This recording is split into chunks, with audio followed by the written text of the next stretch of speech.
sending out the signals for the Baltimore Colts. Unitas gives to Amici. The Colts are the world champions. Amici scores. It's amazing, sensational, dramatic, heart-rending, exciting, thrilling finish in the history of college football. California won the big game. 5 seconds left in the game. Do you believe in miracles? Yes. Unbelievable. This is Phil Steele. This is Mike Burnham. This is Wes Durham. This is Mike Ashley. Hi, this is Chuck Foreman, number 44 of the Minnesota Vikings. Woo, mercy, this is handsome Jimmy Vane, the Boogie Woogie Man. This is Coach Fry with Virginia Tech Football, and you are listening to Big Dog Sports Talk. Are you ready to rock? Are you ready to roll? Okay, let's do it. You're in the doghouse with Rick Watson on Big Dog Sports Talk, presented by Pulaski County Sports and Entertainment. Join us in the Family Fencing Studios and chime in on the McClellan Chiropractic chat line. He's keeping cool with help from Little River Heating and Air, but this show is straight fire. And now, the big dog, Rick Watson.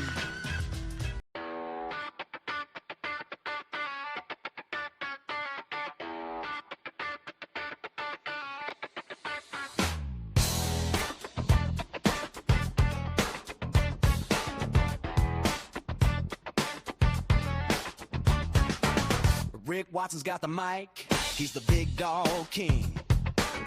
Cover sports so sharp, it's a new river thing. Virginia Tech fire, rapid pride too.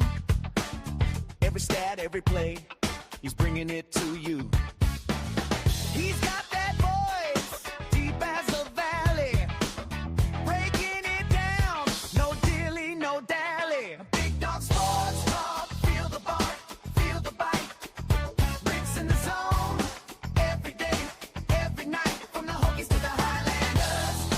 He's got the spark, Big dog sports talk, lighten up the dark.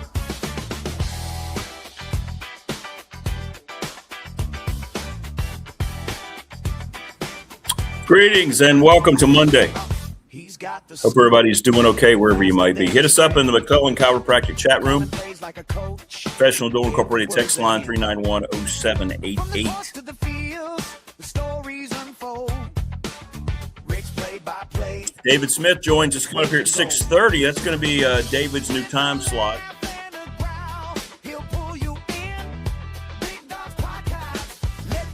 He's got, real life responsibilities to deal with. So he will move to 6:30. And we love anytime we can have David. So we got a lot going on today. And, of course, along with that, we have the two coaches, Todd Grantham at 7:30. So we'll have plenty of time for review as long as David has time to review the NFL Wildcard weekend. And Phil Elmassian, the other coach, at 8 o'clock. So we got you loaded, man. What a great Monday. If you are of the football mind, I can't imagine having a better trifecta than that. David Smith's better than any analyst on TV about the NFL.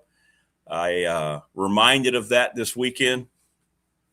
I hope you realize how good he is when you're watching those bozos who are making seven figures just completely talk out of their ass. And then you get Todd Grantham, who's piecing together a class at UAB, and they're in a different world and all this madness with the Power Fours and all the money and the contracts. And then Coach Elmo seems to always have a nice take on it all. So I hope everyone appreciates it as much as I do and enjoys it, because those guys are terrific. And I think it's rare. I don't care where you are in the country, you're doing a regional show like this. I can't imagine. I mean, unless you got, tie into national guests, I can't imagine having better core of football knowledgeable people than having David Smith, Todd Grantham, and Phil Elmassian. Right? And that's not bragging on me. That's just me telling you about them. And we all learn a lot. So I hope everybody has a good Monday. You're going to have a lot better Monday than I am. The windstorm where I live up here in Reiner. Yeah, we're going to talk about Landon. Yeah, we'll talk about Landon Clark, the former Radford Bobcat, signed with LSU last night. We'll talk about that. But I live up here on the highest point of my neighborhood here in Reiner at Schoolhouse Drive. And, the wind whips up pretty good. And we had that windstorm, and a big chunk of my roof, not a hole, there's not a gaping hole in my roof, but a lot of the shingles and the underbedding all on the far side of the house. So I've been stressed as hell. So today an assessor is coming out, a roof assessor is coming out, and homeowners is coming out. And I've got a lot on my mind. Oh, and then on top of that, I knew it was going to happen sooner or later. The washer and dryer I'd had for 20 years went out, so I had to go spend money on that yesterday. So, and I think they're delivering today in the window that the roof people are going to be here. And I know nobody cares, but I feel like I have to vent. So, didn't sleep much, stress levels at 7 million with the roof issues. So, but anyway, hopefully this will provide a little therapy here this morning.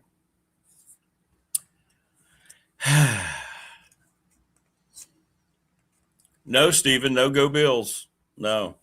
Bills, Broncos next week. I haven't looked yet, but I'll guarantee you all my knowledge about anything that the Bills are favored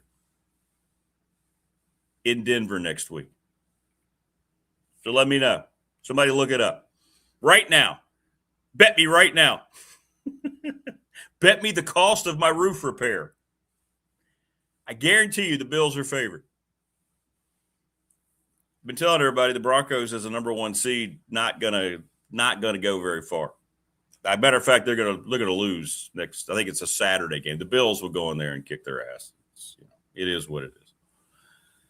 Oh, there you go, Prometheus. It happens. Yeah, when it rains, it pours, Opal. You're right. You're right. I just hope I get decent news out of the homeowners folks today, and I hope it's not one of those questioning obvious wind damage. That's why we pay those fees, right? Hello, Daniel. Good to see you. Welcome. Subscribe, like, and share, please. We got to get to 1,000. Ha! There it is, Derek. Thank you. Bills are 1.5-point favorites. All right, pay up. Told you. And see, if you were a legitimate number one seed at home, you wouldn't be underdogs. People at work, you're just saying that about your team. They're not going to win. They can't win. You don't know what you're talking about. Yes, I do. If nothing else, I know my own team. There you go. Bills are 1.5-point favorites. I know that's not much, but the point is they're still favorites. Philly seems to be a mess. It's going to be interesting to see what happens in Philadelphia. They lose to San Francisco, had that game well in hand, and then they never could get the offense consistent. Sirianni gets into a fight. Another verbal fight with A.J. Brown. That just seems like that's inevitable. Something's going to have to happen there. That's a team in total, complete disarray. And that's the other part, by the way. I have to work from home today since I have to be here for all this crap that's happening at my house.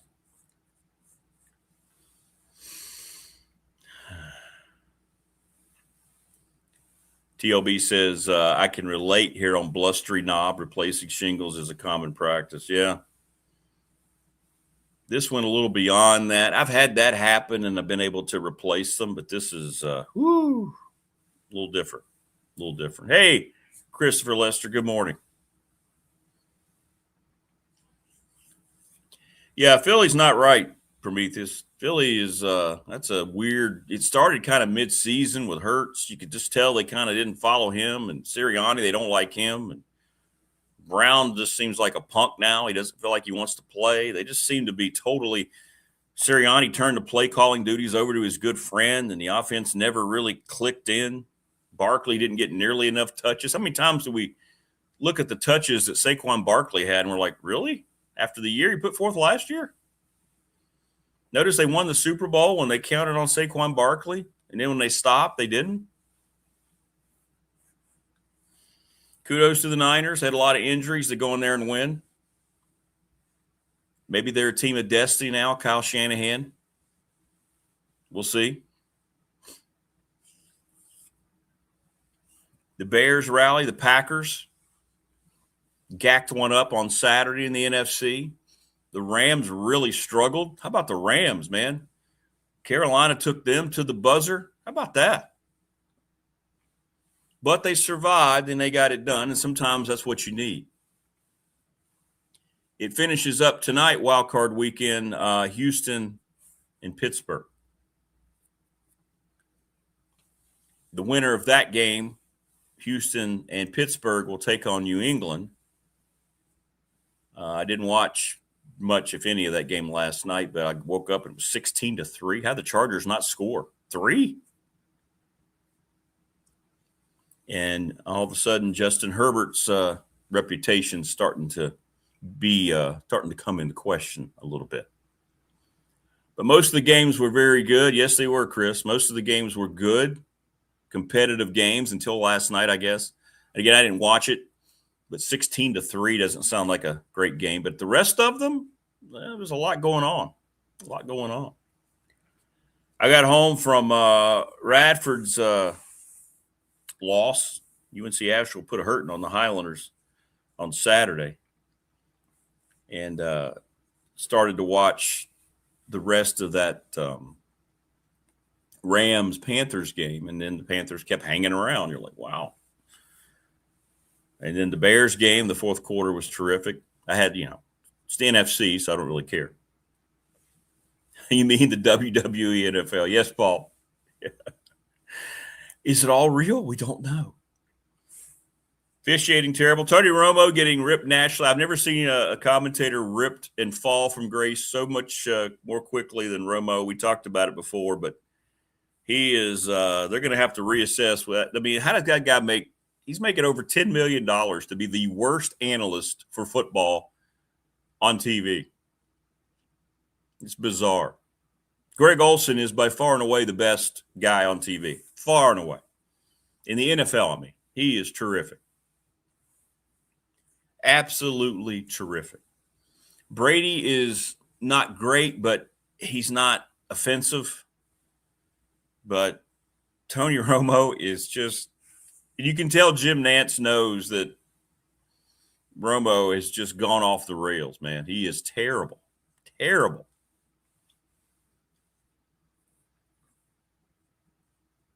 I mean, he – woo. Yeah, the condensed version of games. Yeah, that's a good thing, man. Yeah, you can find those on YouTube. I do that a lot too. I do. What's up, Stuck in the Middle Music? Good morning. How are you? Thanks to Family Fencing. I wish Family Fencing did roofs. Get a free quote, 540-200-8294, sponsor of our studio. FamilyFencingNRV.com. What a weekend. McClellan Chiropractic, thanks to Mark Hundley, sponsor of our chat room. Stuck and you haven't slept yet. I'm sorry, man. I didn't sleep much either. I hope you can get some rest. Hopefully this show doesn't put you to sleep. Pulaski County Sports and Entertainment, the presenting sponsor of this program, thanks to Jonathan Sweet. Saw him at the Radford game on Saturday, and Tim Miller. Little River Heating and Air. I just thought about them all day yesterday. Charles Lee, thinking about all the things that's falling apart now in my home. But I don't have to worry about my heating and air unit since I got that replaced last year. Seems like there's something every year right after the turn of the calendar That's a devastating prognosis. Last year it was my heating and air, and Little River Heating and Air came and took all the pain and suffering away. If you're in the area, even if you're out of the area, call them. Don't mess with anybody else. Little River Heating and Air. I'm just telling you. Ryan Pry, the attorney, 701 West Main Street in Radford, Trust and Estate Planning. We have to come up with a question. We'll let you guys and gals come up with the question. I'm going to let y'all pick the question. I'm going to let y'all pick the question this week. Whatever you want to pick, we'll go with. You got some energy. Good, man. Well, good. I hope we continue the energy this morning. Middle music, man. From Big Dog's hunting prowess in the woods of Pulaski County to the golfing skills of Morris and Flagler County, BDST is live and online. Might be roofless soon, but yes.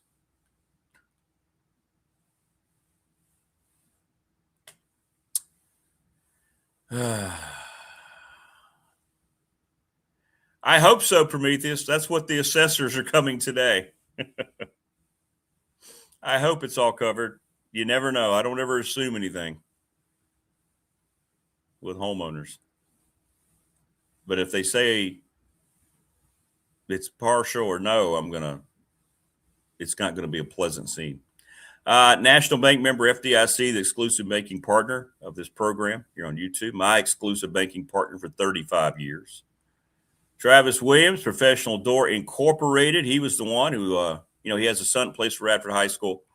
He's the one that sent me the text about Landon Clark signing with Lane Kiffin. 38 years in business, commercial and residential garage door, sponsor of our text line. Maybe I should hit up Bob Chris and the Ready Set Fund for my roof.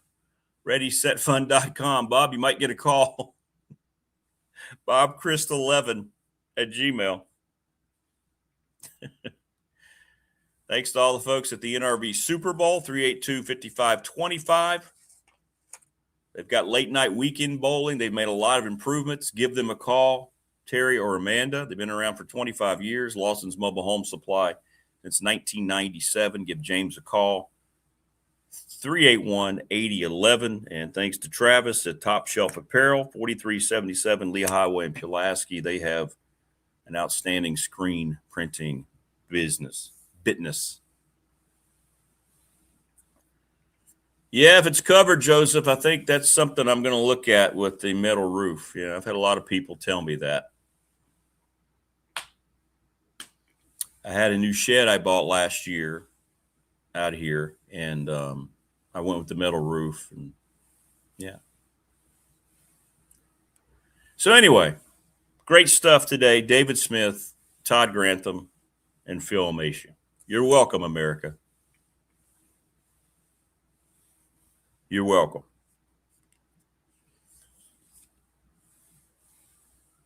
Yeah, I know, TLB. I'm a little leery. Yeah. Little leery, man. But this company I'm with has been terrific. They were terrific about the heating and air. I mean, all I had to do was just pop open one of them and showed them the lightning damage, and it was done. Hopefully they understand this is wind damage. So we'll see. We shall see. Wayne in chat asks, let me find it again because I've just lost it. There we go. If Tech doesn't get Grunkenmeyer, do they need to go after another quarterback or lean into Baker? Well, they paid Baker a lot of money.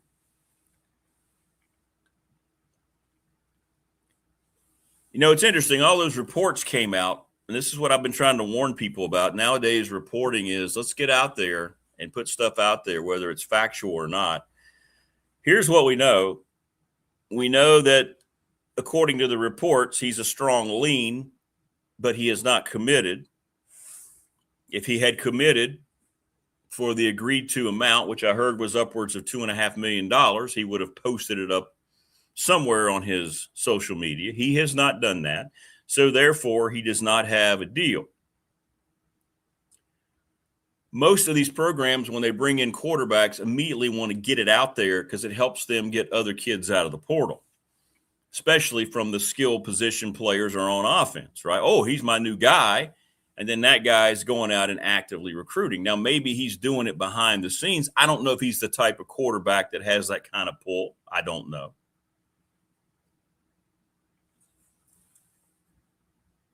But I would have thought we'd have heard something else, like we would have heard him involved with somebody else if he'd been involved with somebody else. And I haven't. I have not heard that. So maybe they are trying to space it out. It doesn't make a lot of sense. Now, today the portal closes, but that doesn't really mean much. All it means is nobody else from a school that's currently at a school can leave. I don't know what time today it closes.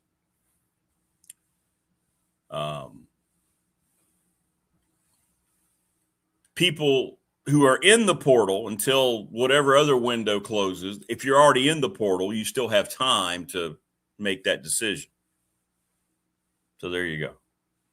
There you go.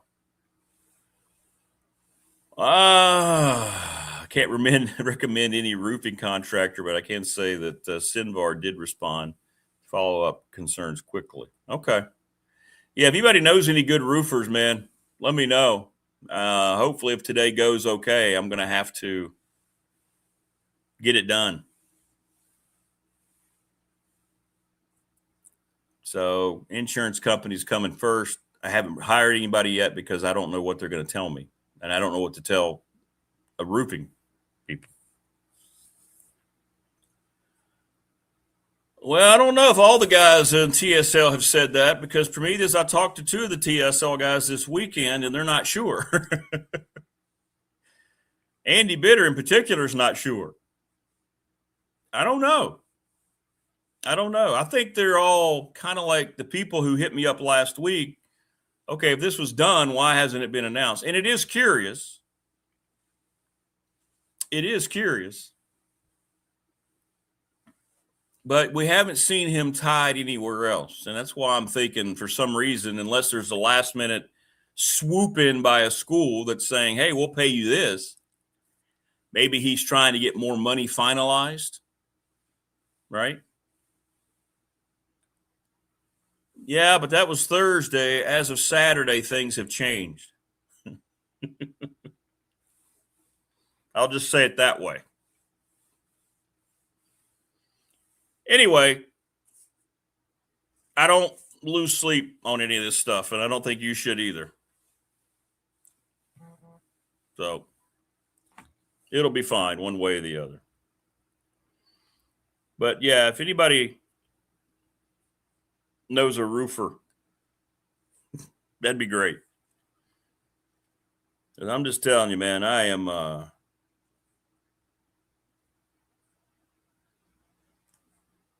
my mind is so distracted today that I almost didn't do the show. Like I almost just put up a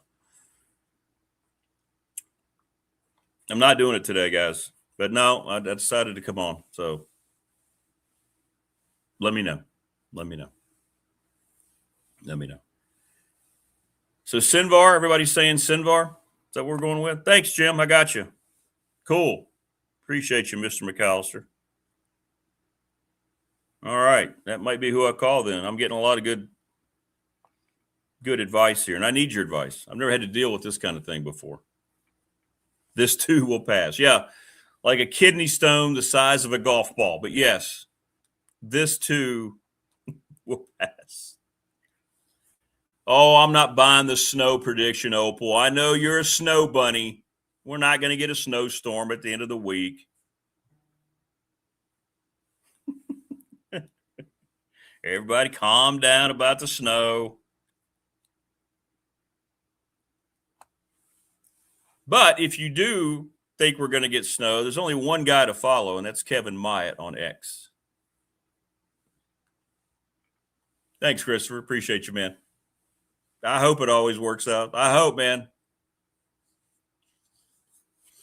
I hope. All right, Prometheus. Now you're a guy who builds. That's cool. Okay, thanks, man. Oh, you sent them. Okay, thanks, brother. I appreciate you, Prometheus. You're lighting the fire this morning. And look, I'm not trying to be a pity party. I hope it's not coming across that way. I just feel like I can share stuff with you. You know what I mean? This isn't like woe is me, Rick. I'm not trying to do that crap. I'm just saying I got a lot on my mind. A whole lot on my mind today. But now I got to miss work today. So, oh, cool. We got a lot more bots today. Looks like the bots are back. Awesome. Awesome. They will continue to be eliminated, so just ignore them. Wayne says, I'm sure Tech will get Grunk, but just likely have to pay more. Yeah, that's what I'm guessing. Look, if there was some kind of something out there to where all of a sudden, you know, somebody would have said, hey, this guy who looked like he was going to commit to Tech, all of a sudden, we haven't heard anything. So maybe here's my best guess about. Thank you, guys. Thanks for me. Thanks, Chris. I appreciate you guys. Yes, we are. We are. And if you ever have anything to vent about, we are family here on the show. Just vent about it. But I just don't want you to think I'm coming across. I don't want to be, woe is me. It's therapy. It's therapy. Because these, the roof people are supposed to be here like right at the end of the show. This is going to happen early.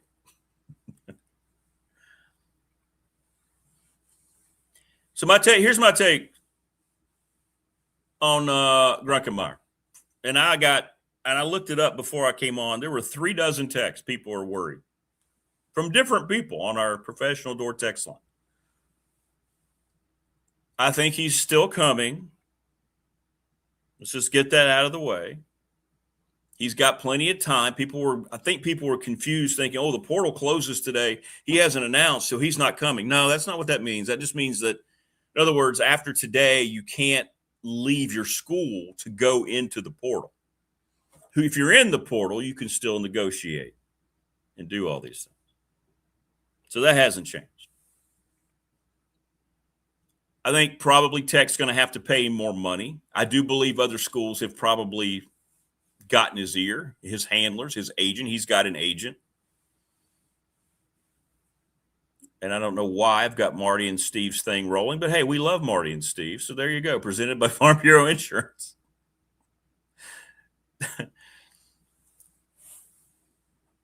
So maybe they had to give a little more cash. And then probably when they assessed it all, they were like, okay, this is just part of the business of today's college football. He wouldn't be the first guy that needed a little bit more money to get it done. And then now you get it done, and then you kind of wait once the portal closes. That's my guess. But I don't think all of a sudden we're going to see him putting up a Florida State logo or anything like that. That's just the first team I thought of. Roofing is a big expense. You want it done. No pity for. Yeah, there you go. Yeah. But you want to get these guys in for spring. Oh, I'm sorry, David. Yeah, I got to send you that. David Smith's going to join us here in just a second. So my best advice is try not to worry, Tech fan. The only time you really need to worry is if you see on his social media he's saying he signed with another school. David, I just sent it to you. So I wouldn't worry too much about it.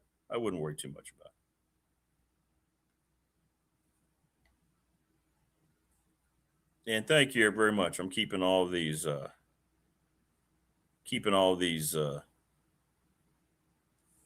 roofing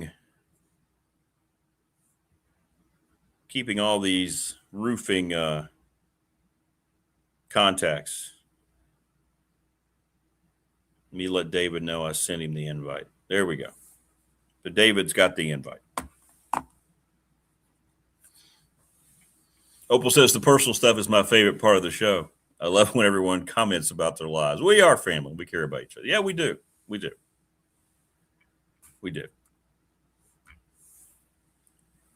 Thanks, Morris. Sorry, Rick. House needs are a pain in the yes, they are. Yeah, Prometheus has already hit me up, so he's great. We've already been hit up. But thank everybody. And like I said, hopefully I get good therapy out of today. We have to have good therapy. This gentleman joins us right now on the program. His new time. Yeah. It's like we're switching around a popular sitcom that we don't want to lose. So he's not being told, so we can't have him anymore. What's up, brother? How are you? Good morning to you, man. Doing great. Happy Monday morning to you, man. A lot of football this past weekend and still more to go tonight. Yeah. Let's go through them, I guess, in order. Got home from the unfortunate result of the Radford basketball game on Saturday. Yes, sir. Oof. And Carolina just kept hanging on, and oops, here we are in the fourth quarter, and they have the lead. And I'm thinking, really? The Rams, I had them going to the Super Bowl. But what'd you think, man? What'd you think of the Rams? A good rally for them. Sometimes teams, that's kind of a little bit of a little kick in the face a little bit, right? They kind of get, okay, guys, we escaped. Now it's time to go do our thing. I think you and I probably have said this throughout the years in doing this segment. And while we don't claim to be in NFL meetings or huddles, the one thing just as an observer all these years that we've understood is that no one in pro football ever complains in week 2 about an upstart team giving a title contender a tough game. They just say, man, glad to win. But in college football, how dare Alabama or Texas struggle against a lesser level team? We would kind of go, they don't have any idea what they're doing. Well, the NFL, Rick, even the worst teams have a chance to be as good as the best teams. The margins are very, very close. Now, if you see the Jets at the end of the year, you wouldn't believe that. But interestingly enough, the New England Patriots, who we'll get to later, lost the first game of the year this year to the Raiders. They lost to the Raiders in game 1 this year. So it can happen. The NFL is that way. So I think the Rams probably didn't overlook them, but there was a selective process around who you would prefer to play as the way people played in week 18. They were trying to line up who they thought was more favorable. So the Rams, okay, we'll end up with the NFC South champion, whoever it may be. Well, now you find yourself down in Carolina and you find yourself in a battle. I think Carolina is actually a pretty darn good football team, especially on the defensive side of the ball. Their offense has been so-so when you think about Bryce Young. But the young man has hung in there, and he has been thrown a lot of problems, a lot of negativity. He's not the biggest guy. Jaden Daniels and all the others, bigger quarterbacks and prototypes that have come in and done really well. But give him credit. C.J. Stroud had the great year. That was your guy over him in the draft.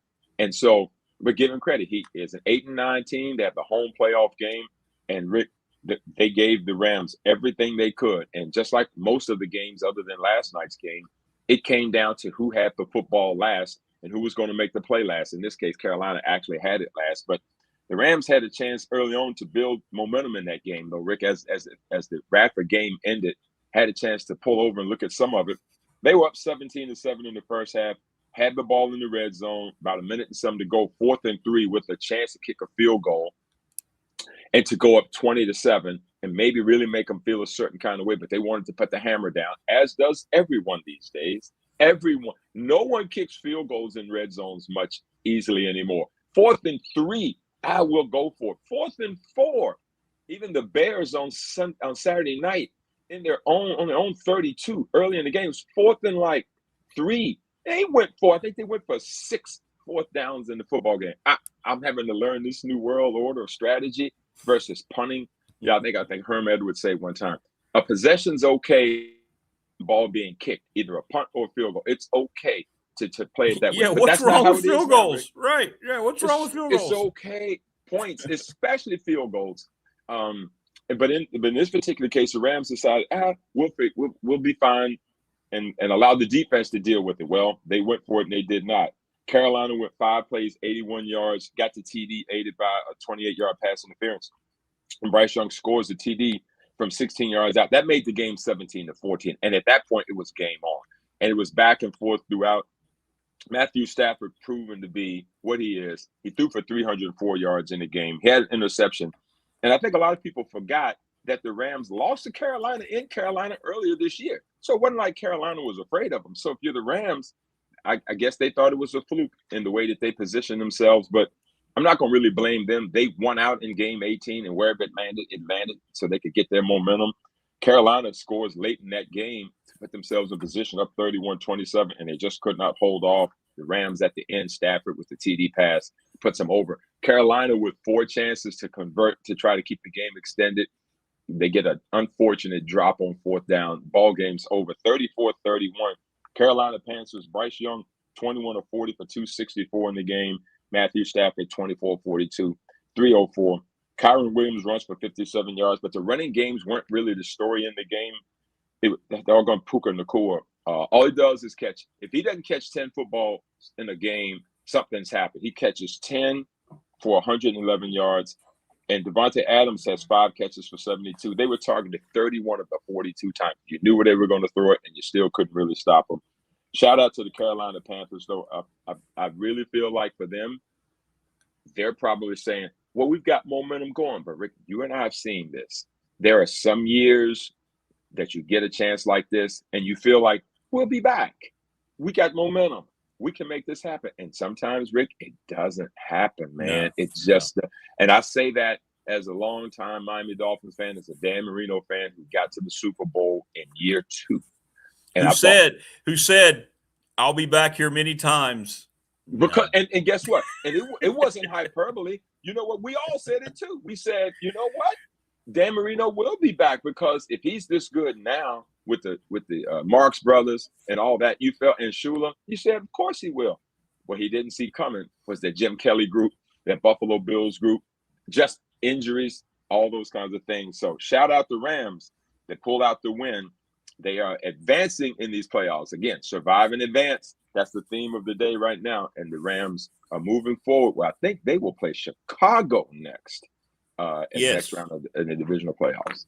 Yep. Yeah, in a weird game that the Packers seem to have in hand. Again, a team not kicking field goals. You know, there's a reason Denver cut Brandon McManus, by the way. Oh, boy.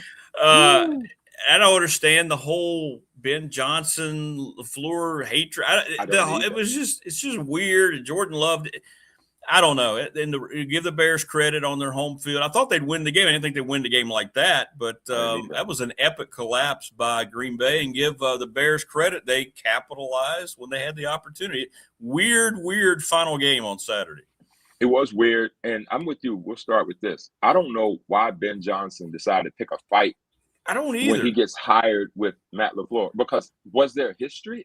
I don't know exactly. Anything. Yeah. Now I know he was the OC with Detroit, so maybe there's been, maybe that's just some of that NFC North stuff. That there must be something, because just out of nowhere. So I look forward to beating the Packers, to beat Matt LaFleur. He didn't even say the Packers. He said Matt LaFleur 2 times a year. I'm thinking to myself, well, why you can go pick a fight when there's no fight to be picked? Unless, again, Rick, unless there's something we don't know. But nevertheless, Chicago, they didn't pick a fight early in the game. I can tell you that. All they did was fall behind. And I was traveling that day, but I was into it enough to realize that the Chicago Bears was painting themselves in the corner with ineptitude on offense early on, incredibly poor gambling situations. I don't know why they kept continuing to try to do it in circumstances where they just needed to put the defense in a position. And the defense isn't super elite. They're good. They're opportunistic, but they aren't really like a bludgeoning defense. So all you did was put them in a hole. You fall behind 21-3 in that particular situation. Now, what I will say is this, Rick. I don't know where all the coach slander from Matt LaFleur is coming from. Why is he on a hot seat? I don't understand it either. Why is he on a hot seat? Okay, so you lose Jordan Love for several weeks. Okay, Malik Willis does an admirable job in the game that he played. His record in his career is 76-40-1. 76-40-1. From everything I see, he has the pulse of the locker room. The guys play hard for him. He's got 2 conference championships. He's been to 2 conference championships, I should say. He's got one of the youngest rosters in the league. I don't know what people want. So I wanted to start with that, because I think it's just cute for people to want to say, well, you haven't done this. Well, Rick, every year there's only 1 conference champion on each side. Every year. There's only 2 teams in each conference that gets to the championship game every year. There's flukiness in this. I think folks got to calm down a little bit before they want to throw the whole thing out. Now, that's just me. God bless him if they want to get rid of him. He won't be on the sideline 20 minutes. His coffee won't even be cold before he'll have another job. So go with that. But back to the game, Rick. So down 21-3. I'm going to take some credit here. Caleb Williams played his behind off in that football game once he got settled into it, Rick. And it seems like to me that the problem that with them is they've got to quit getting behind to come back to win games. It's not going to always work for them. It's not going to always work for them. But in this particular game, 25 fourth quarter points by the Chicago Bears. It's an absurd number. You have 31 in the game. You have 25 in the fourth quarter. So, yeah, these comebacks, Rick, it always takes two. The defense has got to help the offense get them. And so to get outscored 25-6 in the fourth quarter, the Micah Parsons not being there, that's one of those moments where you really miss it, right? Yeah. And Caleb Williams was terrible in the first three quarters. Terrible. They were highlighting how horrible he was throwing the football. He was getting booed out of the stadium. And then that defense, it was just wild. It was a wild collapse. It was. Yeah. What was frustrating about Caleb Williams is, as a fan of his, is you don't have to always be behind to come back to show us that you're great. Just be great throughout. And maybe this is part of the process with Ben Johnson. Give him credit for the 25 fourth quarter points because he was putrid for three quarters, without a doubt. So he gets 361 in the game. Jordan Love with 323 in the game. Romeo Doubs had 124 yards catching, Rick. The Bears hold off to win 31-27. And yes, that game should not have come to that as McManus misses 2 field goals and an extra point. And that extra point miss proved fatal for the Packers, who got the ball down to the red zone at the end. And all they would have needed was a field goal to tie it and send it to overtime. But because he missed the extra point and a field goal, if he had just made the extra point, Rick, now all you're chasing is a field goal. It makes it so hard on the defense. They end up throwing a fourth down into the end zone. It was a high-risk play. It wasn't going to work for him. Shout out to Chicago Bears. Up next for you is you get to host those Rams, and it's going to be an epic game. So there's the Bears, who played it out and got the 2 seed, even though they lost their last game of the regular season. Now they get a second home playoff game, one step away from the conference championship. Well, it's amazing that you trade for Micah Parsons, right? That's the whole identity of your team, basically. When you make that trade, you lose him, and he has an impact when he's not there in the playoffs, just like you would lose a quarterback. That's how much he affected them on defense, I believe. That never would have happened, I don't think, with him on the field. And that it does show – I know they've been playing without him for a while, but it really shows up in the playoffs. They rested their starters the last week, just like the Eagles, which we're going to get into. And you talk about hindsight being 20/20. They had a chance to claim the number 2 seed and play Green Bay instead of San Francisco, but they didn't. But anyway, Micah Parsons not being there really, really showed up in the playoff game. Well, pass rushers are so critical in the playoffs. There's teams who will go out in free agency and get people who can put pressure on the quarterback because it's that valuable in the playoffs. Guys who can go and put pressure on them and allow teams to play from ahead and maintain those leads. And Green Bay could not, when they needed to get pressure on Caleb Williams, when he decided, when he got comfortable and he had to start slinging it, you could see where he was getting comfortable and they could not get him on the ground. And that's exactly one of those deals and that's the fluky part about it. So back to LaFleur, that's not his fault. That's not coaching. That's just how it goes, quite frankly. And so shout out Chicago for finding a way to win, because for 3 quarters, they were not trying to win that game at all. No. Their effort was noble, but in terms of their execution was not consistent with anybody trying to win a game. Well, looking at Sunday, Buffalo shows you they have playoff experience. Jacksonville had a chance. They had a stage. They had a home game. It was time for Trevor Lawrence to show that, hey, you're right. I'm here now. Here we go. No. Didn't happen. And the Bills, I don't like the whole carrying Josh Allen 10 yards down the field. I think the NFL is going to have to do something about that rule. It's ridiculous. But anyway, they're the team. If they can run the ball with Cook, they've got enough veteran receivers help. Tight ends are good. Allen is good. They have a real shot to take this thing all the way with a win like that. We'll see. They're already favored against the Broncos, which I knew they would be next week. But what'd you say about that? And boy, another blown opportunity for Trevor Lawrence. His status is going to go right back down now because he couldn't win that game yesterday. It's tough. It's tough. And I looked at Jacksonville and I was thinking, boy, they finished that game yesterday. It didn't go their way. And now all they've got to hold on to is the same thing Carolina said. Hey, you know what? We're right there. I feel like we can take the next step. Well, here's the thing with Jacksonville. You got Houston and the Colts that aren't going to just let you have it that way. And the Titans are going to get a new coach too. So it's not like you're just going to win this division every year either. So getting a home playoff game is so important, especially for a new team who rides on a lot of emotion. And Jacksonville, to their credit, Rick, they weren't overwhelmed most of the football game, quite frankly. In fact, I thought their defense did an admirable job, again, giving up a touchdown to Josh Allen, who's probably the most talented quarterback in the world, coming down the stretch. Isn't anything to sneeze at. You got the ball back to Jacksonville with about a minute and so to go. I think you still had a timeout or two, perhaps. But even with that, it was winning time for your franchise quarterback to put them in position. And all you needed was a field goal. If you keep in mind, they've got Thunderfoot, who's kicked a 68-yarder this year from outside, longest in history. And so all you had to do is get him in position. I hated that it ended quickly with an interception coming down the stretch. It was a great defensive play. They got the deflection, and they carried the game out that way. But so Trevor Lawrence, 207 yards on 30 attempts, probably not his best ever. Josh Allen only had 7 incompletions in the football game yesterday. It probably suited them well to get out of Buffalo, weirdly enough, even though it's one of the greatest home field advantages ever. And by the way, with the Buffalo win yesterday and the way the other AFC games ended, that officially ends Rich Stadium now in Buffalo. That's the end of that. They will play no more games there. So next year they'll be in their new confines. And so, but I'm with you. Interestingly enough, though, the Bills only ran for 79 yards in the game, which I found a little bit surprising because Jacksonville's pretty stout against the run, and still Buffalo found ways to hang in there. He's been knocked for not finishing these games, Josh Allen has. And boy, yesterday they were down 24-20, and it was his time to make a moment. And he actually took his team down the field and got it done. But a lot like the Panthers, the Jags were home, like I said, leading late. They need to stop an MVP-level quarterback. So come on, defense. It was your time to make it happen, and they didn't.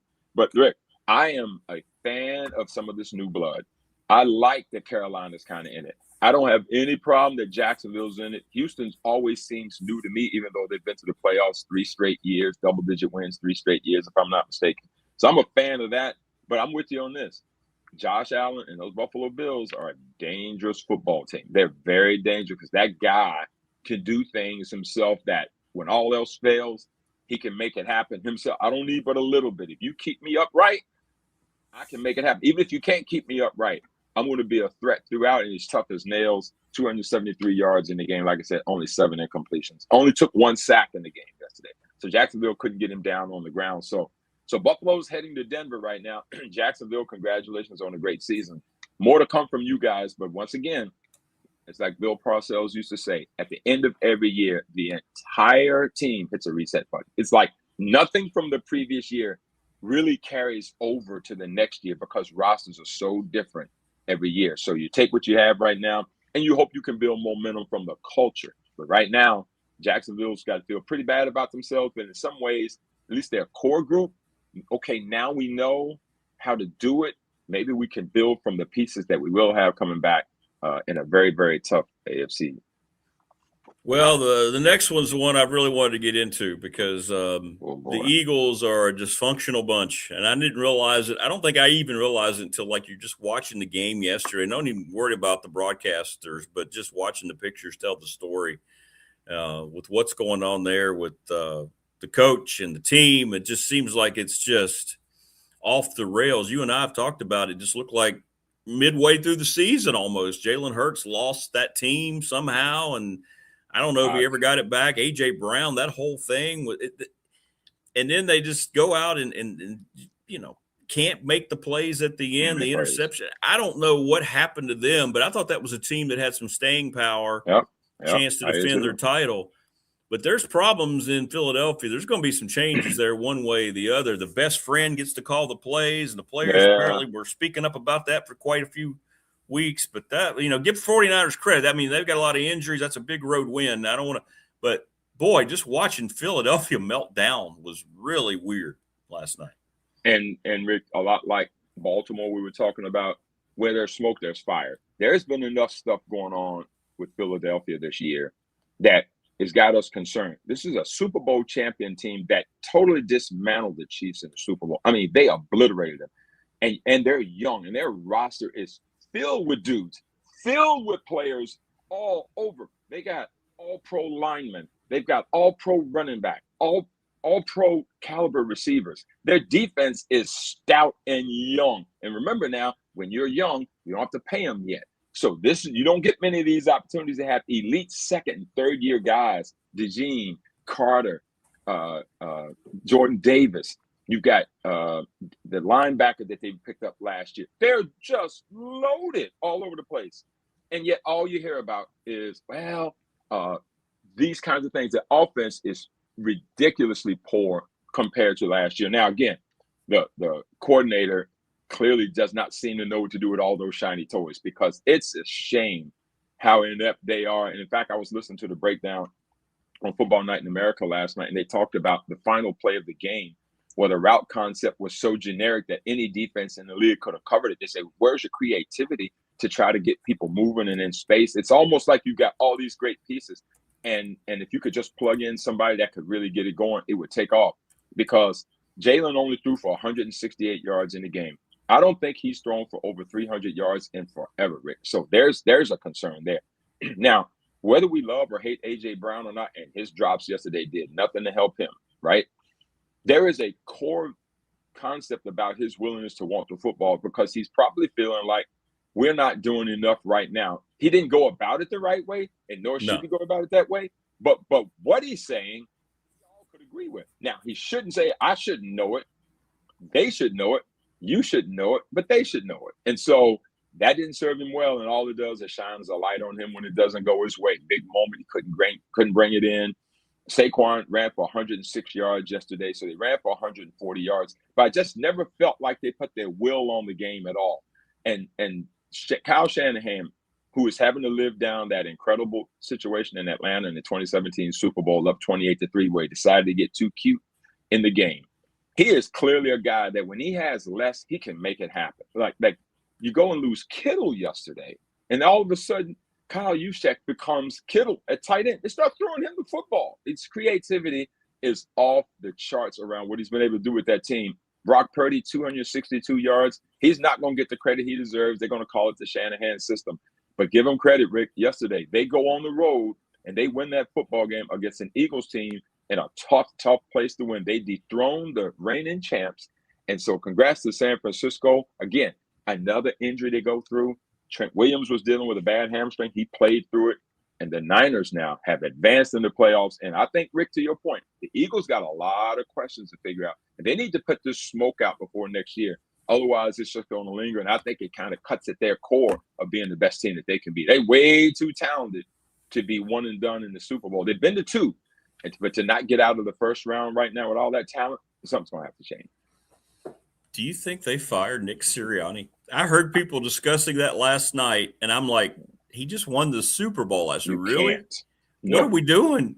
It's crazy. No, Rick, I don't know. There's been a lot of craziness going on in this league. I remember Marty Schottenheimer.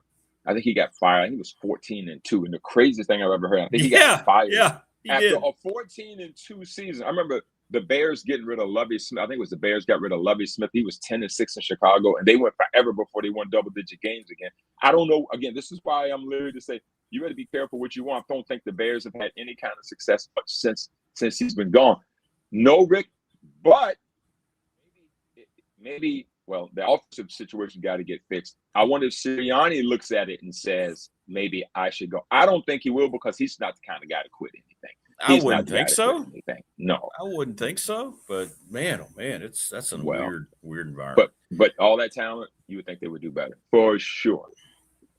Now I didn't watch much of any of it last night, the late game. But I woke up and I'm watching the highlights. 16-3, the Chargers no show offensively. I thought, that's a team that Broncos were screwed either way. It's going to be Chargers or Bills. Either way, it wasn't going to be good. But I thought the Chargers would go on the road. I know it was cold, but Justin Herbert now, all of a sudden, just like Trevor Lawrence, there you go. It's following him now too, right? He cannot win in the postseason. And this is a little bit of Harbaugh too. Harbaugh has always had a team built with toughness, and they've always figured it out. And I think he's been there 2 years. They've been to playoffs both years. But Justin Herbert did not have his greatest moment last night. Let's just call it what it is, Rick. He didn't. And my concern with him is you got to shake this moniker. I know broken hand. He actually got sacked 6 times in the game. I don't know how much of this was Vrabel's scheme defensively to get 3 points in a playoff game. I had to look at it twice. 3 points in a playoff game. 3 points in a playoff game. 159 yards passing. I think they were held to under 300 in the game, in a playoff game. I don't think anybody had as tough a weekend statistically as they did. 19 of 31. It's clear that New England came ready to go, but these are the playoffs, big boy playoff time. And again, this is one of those that's going to haunt him until he does better. He ran for 57 yards in the game. Clearly, listen, we can say that they got offensive line injuries. Go ask Kyle Shanahan about injuries, and he'll tell you right now, nobody cares. Nobody cares. But Rick, what we will say, Drake May is leading his team to winning the football games. 268 yards passing in the game. They ran it for 146 in the game, which is also a little bit of a shock. Not sure what to make of the Chargers right now. They're good enough to make the playoffs. They won 11 football games. They were 5-3 away from home. So you figured they would come in and do better. That was a bit of a no-show. 3 points tells me that your offense didn't show up because you held New England to 16 points, and they got 7 of those in the fourth quarter. So that game was in the balance as much of it as I saw. But New England, give them credit, 14-3 with a home playoff win is a lot to feel good about. Shout out to them, Rick, as they now are advancing in the playoffs. I'm not sure we had that coming into the season at all, bro. I don't think we had that one. Did we? No, I don't think we had that. I don't think anybody had them. We had them being better though, Rick, but I don't know that we had them. Not this good. Not this good. Well, the hottest team in the NFL plays tonight in Pittsburgh. Mike Tomlin and Aaron Rodgers await, but Houston goes on the road because of this divisional championship thing. There's nobody in the league that's been better than them over the last 2 months, and they go in there and take that defense and CJ and all that. I find it hard to believe the Steelers are going to win this game, but then again, I didn't think Carolina would keep it within 2 touchdowns against the Rams. I didn't think the Chargers would only score 3 points. I didn't think Bears would come back. So it's the playoffs. You never know. But how do you look at tonight's game, Texans and Steelers? I'd be surprised if Houston doesn't win the football game. Now, that's paper and that's speculation and a whole bit. In fact, you and I both picked the Texans. Yeah, ironically, you went 2-3 in your picks, and I went 4-1 in the picks. The only losses for you. You and I both lost the Eagles, and you lost the Chargers. I took the Pats, and you had the Jags. I had the Bills. But as we look at tonight's game, Rick, it's like this. The Pittsburgh Steelers has 2 people that should be concerning to anybody that's a fan of the Houston Texans. That's Aaron Rodgers and Mike Tomlin. Now, I would tell you, Cam Hayward's been playing great football lately, too. And you just got to go into, again, these home field advantages for young teams are one thing. But the home field advantage for a veteran team like the Steelers, you would feel like that can give them a little extra boost in the thing. I picked the Texans a lot like you. The concern for Pittsburgh to me is Houston's defense is Aaron Rodgers' problem. Pressure against Aaron Rodgers has been his problem this year. He is seeing ghosts more than he ever has. I get it. 42 years. Yeah, he can't move. Yeah. He knows he's going to get hunted. And he's got all-pro Will Anderson coming. You've got these guys that are going to eat the Miko Ryans. They've been salivating on what they need to do because they're up is Pittsburgh's down. So my concern is will he be able to do that? I'm not so concerned about Pittsburgh's defense against Houston's offense, but my concern is I don't know that Pittsburgh can generate. I don't know if they can get 17 points in the football game on the offense. So my concern is that I got the Texans winning the game, and it might be 10 points, Rick. That's my take. Yeah, and Wayne's right in chat. The Texans are in large part who they are because the Browns gave up so much for Deshaun Watson. You talk about is that not the most? That's one of the most similar Jimmy Johnson what he did to Minnesota trades with Herschel Walker that we've seen with what Houston, their GM, what they were able to do there with the Browns. Woo. That's probably one of those where you look at the email again and say, "You'll do what?" And then you probably pick up the phone and ask, "Is this what I'm seeing?" Yeah. And you say. And you're nudging the guy beside you going, bro, we got to take this before he realizes what he's done, right? So, absolutely. So it should be fun tonight to see how that thing plays out, brother. Looking forward to it. Well, we need to, since you're not due till Monday next week, we're going to have to figure out if you have time to jump on maybe at some point early because we'll have to preview the weekend at some point. Absolutely. After tonight. Absolutely. So we'll got to figure it out. Yeah. Yep. We'll take a look at it. Maybe we can sneak on for a 15-minute hit or something like that. We got to unpack the rest of these games coming up, because there's some nice matchups coming. Got to get these guys that are off a bye finally back into the process here. Seattle's going to play the Niners, and you boys are playing Buffalo. We already talked. New England gets tonight's winner, and then the Rams go to Chicago. By the way, your game. By the way, last thing, NFL could have done this a little better. Gosh, every time I want to give them credit for a great weekend, they screw it up. They let the Sunday guys play on Saturday. I know. The teams that played on Saturday going to get off till Sunday. So Buffalo's got to get themselves together to go to Denver for an early Saturday game. And San Francisco played the late game yesterday. They've got to play Saturday at Seattle. It's like they could have just switched those games. I don't get it. I know. I know. I don't know. I'm sure there's somewhere. I'm sure there's a TV formula equation in there where it's like this market's better on this time of day. I don't know. I know these guys are banged up and could certainly use the day appropriate to when they played before, but who am I? I'm just a guy with a microphone, right? No, I'm with you, man. The league can't get out of its own way. They can't. You know, but they don't care because they just see the ratings, and we talked about that last week. I mean, the average NFL game averaging nearly 19 million people. It's unbelievable. On any service. It doesn't matter. It's unbelievable. That's why they don't care about the fans' concerns or the referees. They don't care. They've got it figured out, Rick, and I will tell you, and they put the product this past weekend was must-watch football. Every game came down to the last possession. In fact, until the last game last night, every game, every team that was losing with 2 minutes left in the game, I guess before the Niners game, the team that was losing with 2 minutes left won every game before the Niners held off the Eagles last night. So it kept you there till the end, brother. So more tonight, we'll see what happens with the Texans and Steelers tonight. Looking forward to that too. All right, brother. Great stuff as always, man. I appreciate it. Great to see you on Saturday. Good to see you too, man. And hope the guys get a win Wednesday. What, Gardner Webb Wednesday? Yeah. 2-16 Gardner Webb on Wednesday. Well, that's a scary one. I hate those games. I hate them and like them at the same time. I know. We don't want them to be 3. We want them to be 3-16. We don't want them to be 3-16. Correct. So hopefully they'll show up. You got it, bro. Good luck to you guys, man. All right, man. You have a great week. We'll work out your little hot spot next week or later this week. So you got it. Looking forward to it. See you, brother. All right, brother. Take care. There you go. David Smith, best NFL analyst you're going to find anywhere. Good stuff. Hit us up in McClellan Chiropractic chat room. We got a lot of stuff going on. New people, great. Welcome. Hit us up, subscribe, like, and share. You're not going to find NFL people that know as much as David. Just trust me. He's the best. He is the absolute best.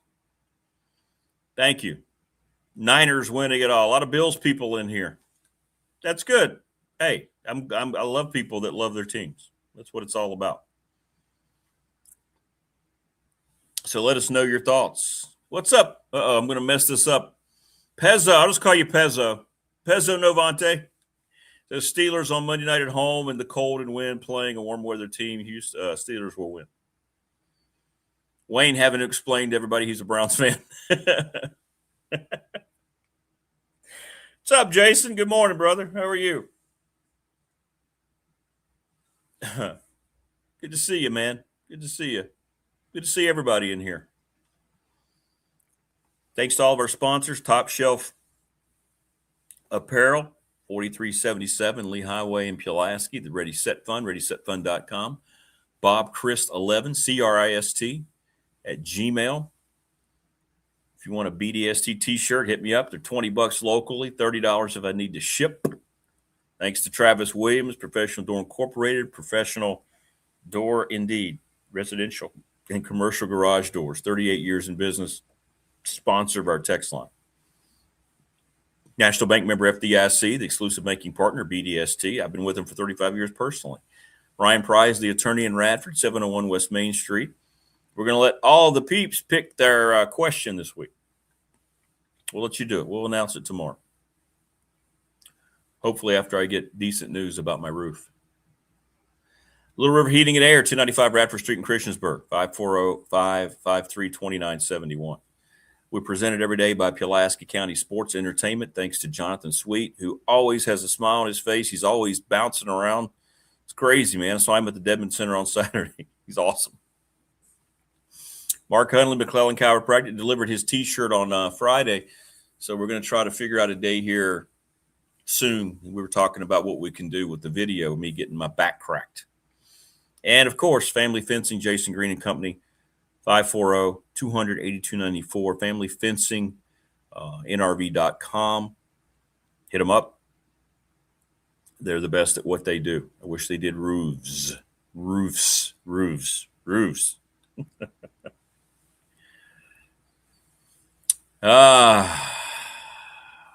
did I miss here? Brandon's asking. What's up, Brandon? Tech fan wants to know what's up with Bruckmeyer. Well, you missed it. We already discussed it. You were late to the party. Hey, Jeff, what's going on, man? Even us sad Cowboys fans love the NFL segment with David. Yeah, he's very, very good.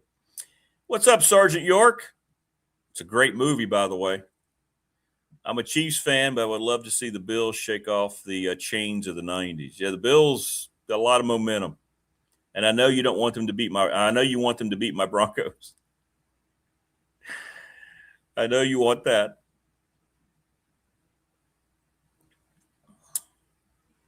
Maybe I'll have a roofing sponsor. That'd be great, wouldn't it?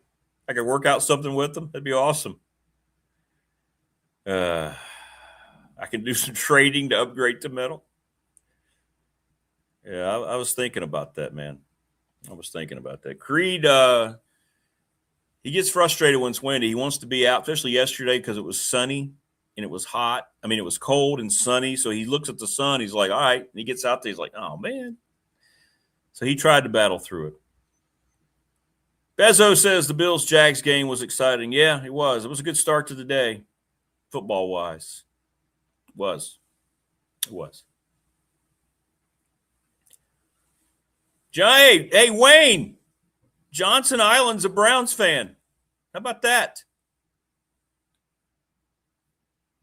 Needed that extra rest this morning, Brandon. Yeah, because you just work so hard.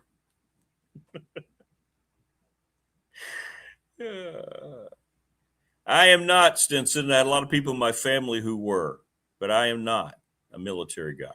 But there's no group of individuals on earth I respect more. Mondays are always hard, Brandon. They are. Especially when your roof's been ripped off the house.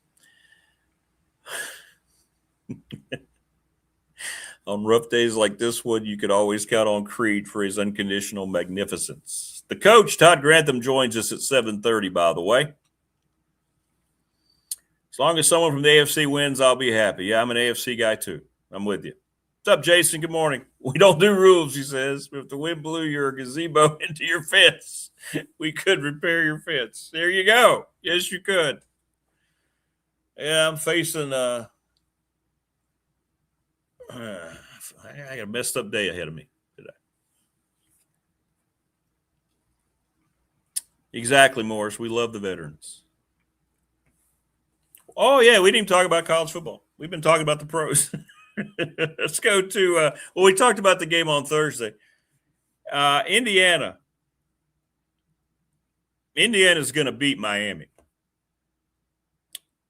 Indiana, this team this year is the most complete college football team I'm trying to think that I believe I've ever seen.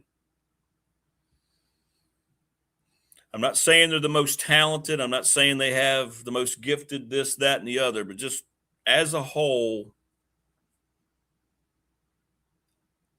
I think we can all safely say that we've never seen a team this well coached at every level.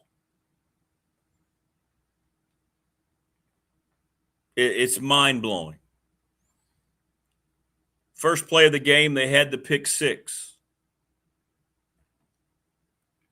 Oregon collected themselves. And here's the thing about it. Oregon is a really good football team. But Oregon is a really, really, really good football team.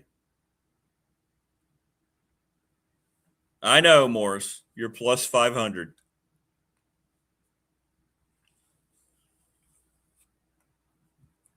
Ryan, it was great to meet you. Yeah, to see you too. That was awesome. Well, I hope I didn't disappoint him. Got to meet Ryan's son at Edmond. That was great seeing you. Come by anytime, brother. Thanks for everything. Oh, man, I love the chat. The chat's exploding. Mark Hundley, your chat is going nuts. I'm going to try to read this right. FATM, 49ers winning it all. I'm telling you now, it's going to be the 49ers and Patriots. And Mac Jones comes in and wins it all. That'd be great, wouldn't it? Yeah, coaching at Indiana is unlike I've ever seen. I think a lot of people are pulling for them the way they handle themselves. I'm sitting there watching Mendoza. He's better than half the quarterbacks in the NFL right now. Those back shoulder throws, every ball is accurate. And he's not just standing there, hey, I got all day. He's moving in the pocket. He's kind of sliding out of the pocket. That guy is unbelievable, and he's developed under Cignetti over the last 2 years. Man, he's a good player. Rick, is Indiana's coaching better than Fuente against Liberty? Maybe just a little.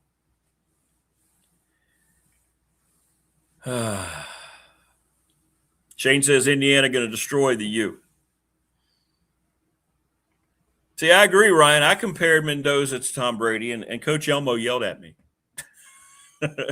And I'm not doing the finished product of Tom Brady. I'm just talking about when they were coming out and starting.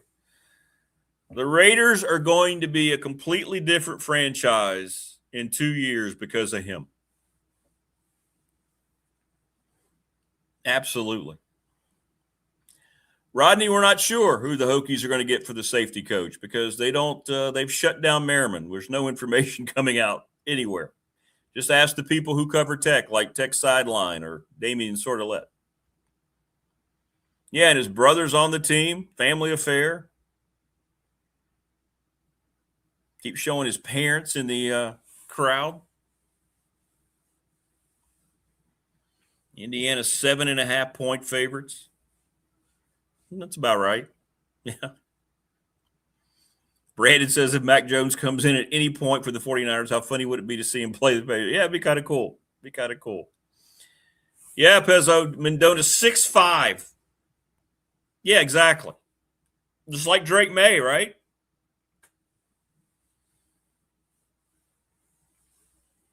I don't want to get caught up in the hype, and you can't say this a lot, especially the quarterback position. He's a can't miss. I think he's a can't miss mega star at quarterback in the NFL. I might be wrong. But I haven't seen a quarterback come out. I mean, look at the guys who've been drafted the last several years. I mean, name one.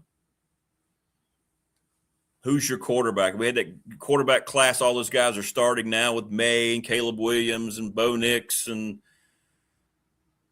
all those other guys. But this guy, jeez Louise. Yeah, that's what it is for me. That's exactly. He just kind of casually has that slide out of harm's way.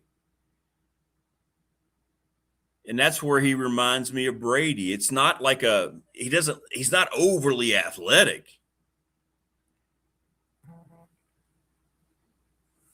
But just the way he handles that stuff. It's very impressive, man. Very, very impressive. Thank you very much, Steve. I got you, brother. We love the Montgomery County Chamber helping me out there. Well, tell them I'll give them a yell. It's like the third or fourth different person I've heard from about them. And if they'd like to sponsor the program, tell them that our sponsor return has been terrific. Sergeant York says, I wish KU would get their act together. I'm tired of 5 and 7 all the time. Subscribe, like, and share. Help us out. We need it. We need to get to 1,000 subs. So YouTube will be very, very happy. Oh, we were all over that. Legal counsel, Richie Davis. Landon Clark signing with Lane Kiffin last night. Those you late arrivers to the show. Yeah, it's great. Good luck to Landon. I hope Lane treats him right. But he got a lot of money, and I hope he gets a chance to play quarterback. We'll see. But the Radford Bobcat now an LSU Tiger. How about that?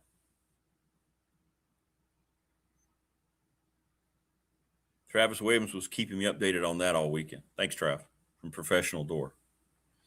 Brandon says that's what they said about Bo Callahan in draft day. Yeah, but Bo Callahan was a jerk. I don't think Mendoza's a jerk. Bo Callahan. I think he's a bust. What? Remember that? That's one of those movies that's not very well thought of, but I enjoy draft day. And I know Wayne does because all of a sudden it looks like the Browns knew what they were doing. Yes, he does. Bezzo, sorry. He does have instinct and presence. He's got, I don't know what it is, but he has got it. It's a Family Guy reference. It's one where Peter's going down the stall looking for a horse. And then like the third or fourth horse has sunglasses on. I don't know what it is, but you have got it. Draft day was fiction. It was. Speaking of jerks, where's Johnny Manziel nowadays? Don't know. Maybe he'll be here today assessing my roof. No, Mendoza is not Jamarcus Russell. No, he's not.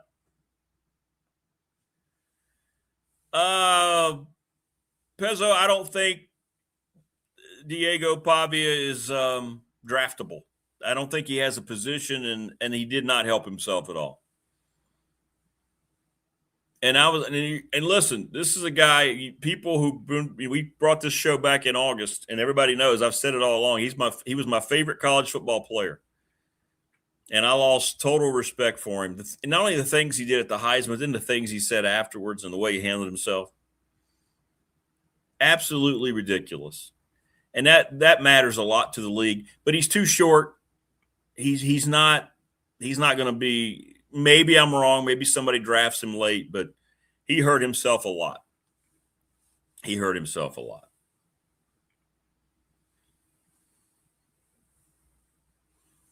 If the Raiders don't take Mendoza,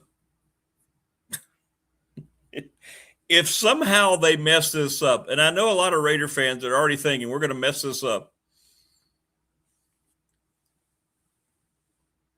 then you all deserve to be able to say, I'm done with that franchise. There's no way, right? There's no way they can mess that up.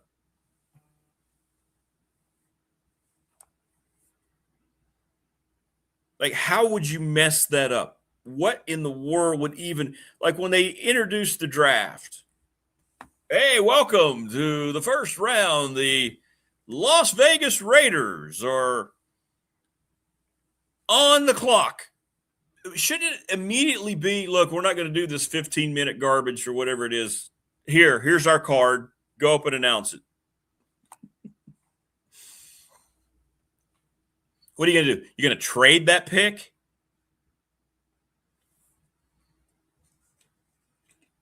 Yeah. Turn in the card. Yeah. Brandon referencing draft day. Vontae Mack, no matter.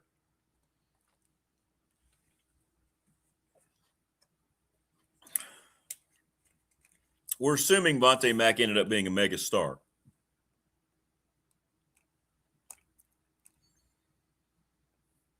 Jason Green, I know he's a Raider lifer.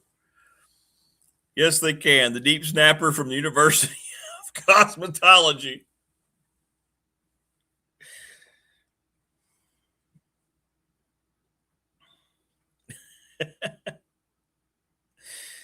I don't think so. I don't think you have anything to worry about. Please subscribe, like, and share the channel. If you're new here, we're trying to get to 1,000. hit us up. We're at 780. We average anywhere between 700 to 1,000 views a show. We're climbing. But I'm happy for Landon Clark. I know he had other powerful offers. He's really good, and I hope he gets a fair shake. I know he got more money from LSU than he was going to get at Kentucky or Michigan, but I hope it works out for him. He's a heck of a safety too. Richie, you're a defensive guy, so he's got some options. I know he wants to be a quarterback though, so I hope he plays, or I hope he gets down there and it's not a horrible experience for him. I don't trust Lane Kiffin. Sorry, I just don't. Well, I'm glad you did too, Sergeant. Glad I found the show. I have to go and take my kid to school. Catch you on the next one. Yeah, man, we're here every morning, 6 to 8:30. Thanks, brother. Welcome. And I love your moniker, Sergeant York, 71. Great movie.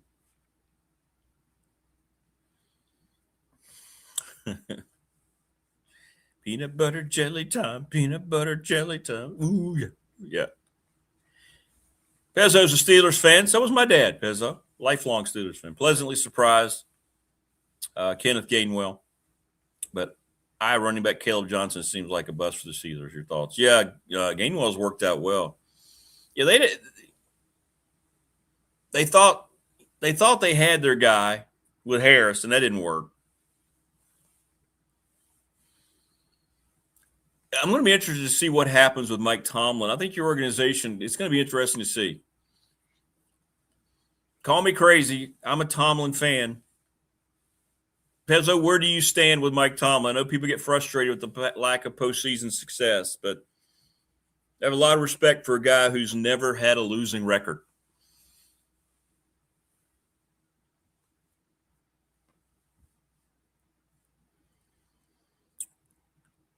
Prometheus, my dad was a Cowboys fan. Hey, just like my mom.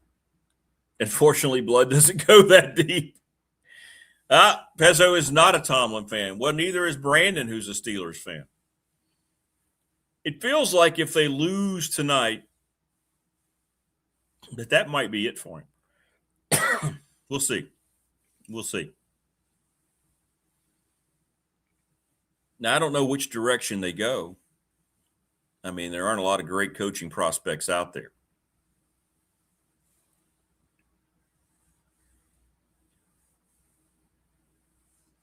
I know. That's true, Ryan. It's amazing that the leg of a rookie kicker decided that Harbaugh would be fired instead of Tomlin. That's right. If that kick is good, Tomlin probably would have been fired after that game. There's no question. Tomlin had even referenced it in a presser.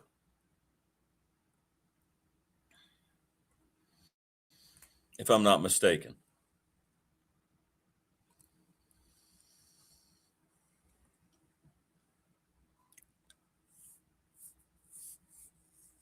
So we'll see. We'll see.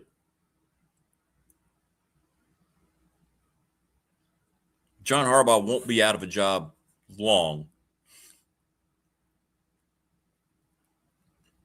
if he wants to jump back into it, which I think he does. I think he and Kevin Stefanski are going to be the first two guys to land jobs in this cycle. By the way, how good is the NFC West? Now, two of those teams are playing each other next week because they have three of the final four in the NFC. Right?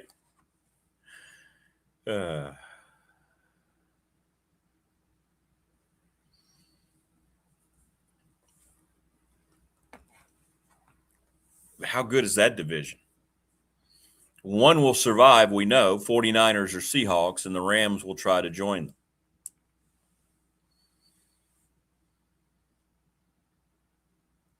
AFC, I still think Houston's playing better than anybody. Buffalo's so dangerous with Josh Allen. Denver's sitting there as the 1 seed. They feel very vulnerable. And the Patriots is number 2, sitting there just winning games, So it's going to be interesting to see how it all plays out next week. But I think Houston will play New England, and then I think the Bills and the Broncos game we'll see. And then a Buffalo-Houston championship game, which I hope I'm wrong. Yeah, Harbaugh would be great for Vegas. Sure he would. Boy, if you get Harbaugh and Mendoza, Bronco fan would not be happy, Prometheus. And Raider fan, you would just be going absolutely out of your minds. I know you would. Phil Elmassian joins us at 8 o'clock, joining us now on the program. He is the defensive coordinator for the UAB Blazers, Todd Grantham. What's up, brother? Good morning. Hey, good morning, buddy. How you doing? I'm good, man. How are you? I just heard your little deal there. John Harbaugh is not going to the Raiders. I wouldn't think so. Doesn't it feel like Miami? Doesn't it feel like Miami? So, no, I think, I know the last 48 hours he's watched the quarterback, Cam Ward and Jackson Dart. And he's been evaluating those two guys to see which one he likes the best. Really? Yeah. So he's kind of evaluating those guys right now to kind of get a feel for, So I'm not saying that those will be the two, but it's interesting. Like he's kind of interviewing the interviewees. You know what I mean? Like he's checking them out. He's checking them out before he makes the decision on who he wants to interview. Because basically, when he got let go, his phone was ringing and people were pretty interested. And obviously Miami's interested too. But the thing about those two is at least they have a young quarterback that they already have as opposed to drafting one. So he just wanted to see what their abilities were and what he thought about them. So those are the first two that he's looked at to see what happens.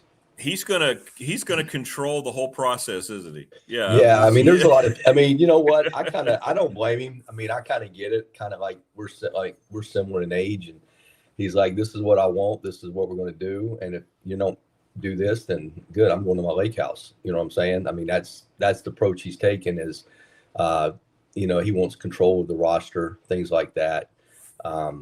So he wants a quarterback right now, obviously, because you got to have a quarterback to win in that league.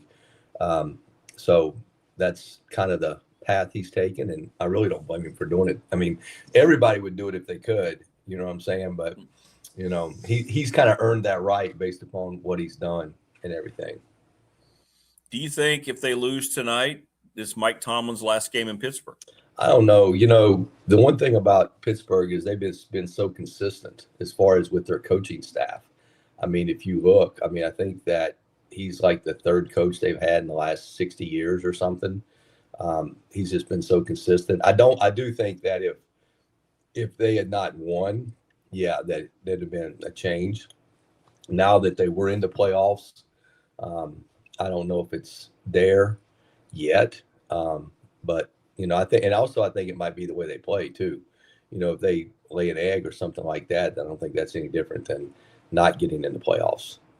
So I think that the outcome could affect it, but I think a lot of it could be, the way they play and how competitive the game is and all that kind of stuff. But I just think it'd be hard pressed to find a guy as consistent as Tomlin, right now. I mean, you're basically recycling guys. And if you're not recycling guys, you're hiring, most guys hire, the offensive coordinator that it's all about developing the quarterback. Because if you look like McDaniel got hired at Miami, well, he got hired as an offensive guy to develop the quarterback. Sean McVay developed the quarterback. So most of the guys that get hired are younger guys that aren't. And really what they do is they try to give the head coaching job to a offensive coordinator type guy.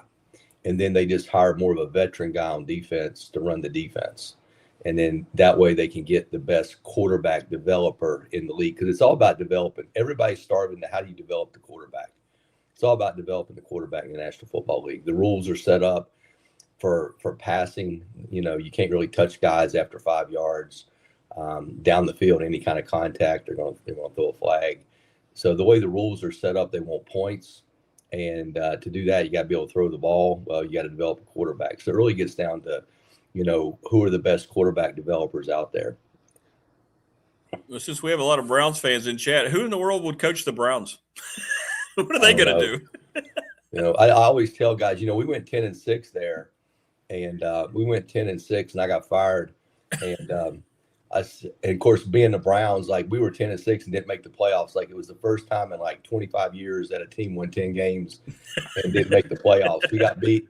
We went 10-6, and then the Colts were facing the Titans, and they already had the number 1 seed, and they set Peyton, and some kid out of Wisconsin became the quarterback, and the Titans with Fisher like crushed them. So the Titans had us on the tiebreaker. So we were 10-6 and didn't go to the playoffs. And I'll be honest, I don't know how the hell we went 10-6. I always tell people that was like the U.S. winning beating the Russians in hockey. Our ability to win 10 games, that year. So anyway, the Browns, they are the Browns. One more NFL question. Our attorney, Ryan Pry, he's a lifelong Eagles fan. Do you think Sirianni is safe? I know that sounds crazy, but all these people last night were posting he might be fired. What's going on? There'll be change. I mean, I don't know what, but there'll be change. I mean, the patience there is not very, there's not a lot of patience. And the other thing is they feel, it's all about how they feel about their personnel. And, if a general manager or the owner feels we just don't have the personnel yet, well, there's some patience with it, right? But they went out and spent money on draft picks, not draft picks, but free agents. And they feel like they have, a Super Bowl type, roster. And if you don't meet that expectation, there will be change. There'll be an evaluation, but there'll be change. I don't know how high up it goes, but there'll be some changes. I mean, even if you watch them during the year, I watched them a little bit. They didn't play particularly. I think their defense played lights out, but offensively, there's something missing. I mean, it's just not in sync for whatever reason. Guys aren't playing to their, to their ability or perceived ability, or they're not playing to the ability that the, Howie and the owner feel that they have. So when that happens, that's usually going to be blamed upon the coach. So there'll be some kind of change. Yeah. Well, let's get to the college game a little bit. And everything that's going on is ridiculous. You and I share texts. It's just some of the stuff we see. We just kind of, wow, what it's not going to be. So like, I kind of keep on Twitter. Let me know whenever I am done, I'm going to throw Twitter away or X or whatever you call it. Cause it's like, it's really not valuable. It's funny. Like, it is valuable in the sense that everybody posts on X what they're doing and stuff like that. That part of it's valuable. But as far as, being exact and things like that, it's not. But like, I think the funniest one was the no state income tax tweet that colleges are putting out now. I was like, really? So that ended up being, and somebody caught on to it, and like they all started doing it. It was like, oh yeah, that's right. And like they all started doing it. No state income tax here. So that was pretty amazing, but it's interesting, like just this whole portal thing, and look at it, and it's not going to be sustainable. It's going to, I mean, it can't. It's on a collision course, and it'll eventually happen. But the rules are set in, but it's no different than it's always been. Like the National Football League has rules, and like you don't break those rules. Like you have those rules. Right. Well, and there's an enforcement. I'm not saying the owners in the National Football League wouldn't, but for example, there's supposed to be a salary cap with this whole thing because of NIL. But there is, the rev share, there is no salary cap because the lawyers of the schools have figured out the language in the rule that allows them to move money to where it's not your pay for play or whatever you want to call it, that it can be legal to pay them over what your cap number should be. So there are no rules. It's just a matter of going to the highest bidder. And, truthfully, the coaches created that, and the NCAA created that because there's no enforcement. I mean, there's no enforcement on the rules for a guy to pay a quarterback, $5 million. And, because if you pay the quarterback $5 million, you shouldn't be able to pay the receiver, the left tackle, and, an edge rusher the same amount of money. Like, that's the whole thing with the National Football League is once you pay your money, to this marquee player, how do you build around him? Well, that doesn't really happen. I mean, like I can tell you one school that spent 800,000 on a 2-down player.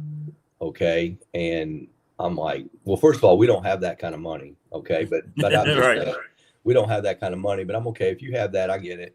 But his backup makes like 400. Okay. So that means that you have 1.2 million into a 2-down player.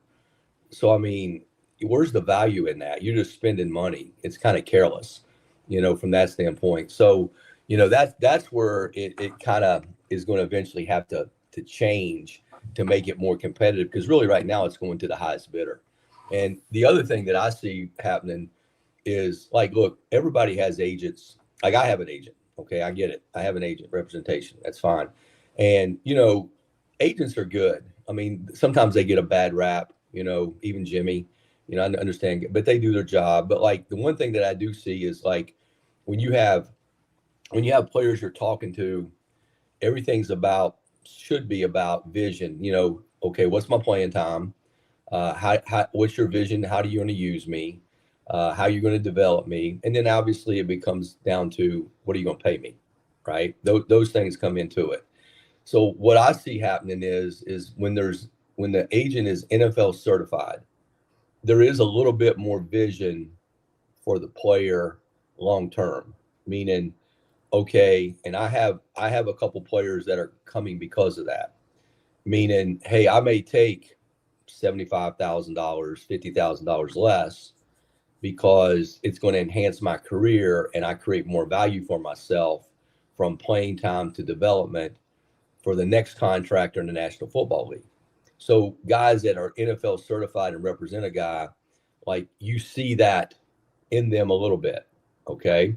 Well, when the agent is not NFL certified, so that means he cannot represent this kid in the National Football League. Right. He has no interest in that because he knows as soon as this kid is done playing college and his eligibility's up, he's done. Like he can't represent the kid no more. So extra $10,000 means more to him. Extra $15,000 means more to him because, he's not a certified guy.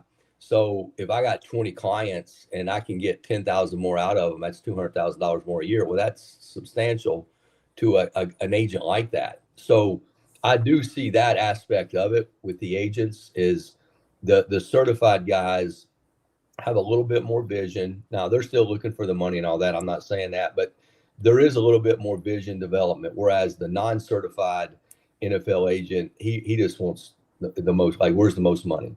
You know what I mean? From that standpoint. So, I have seen that this year and, it's just part of it. And you just kind of got to know that going in. So.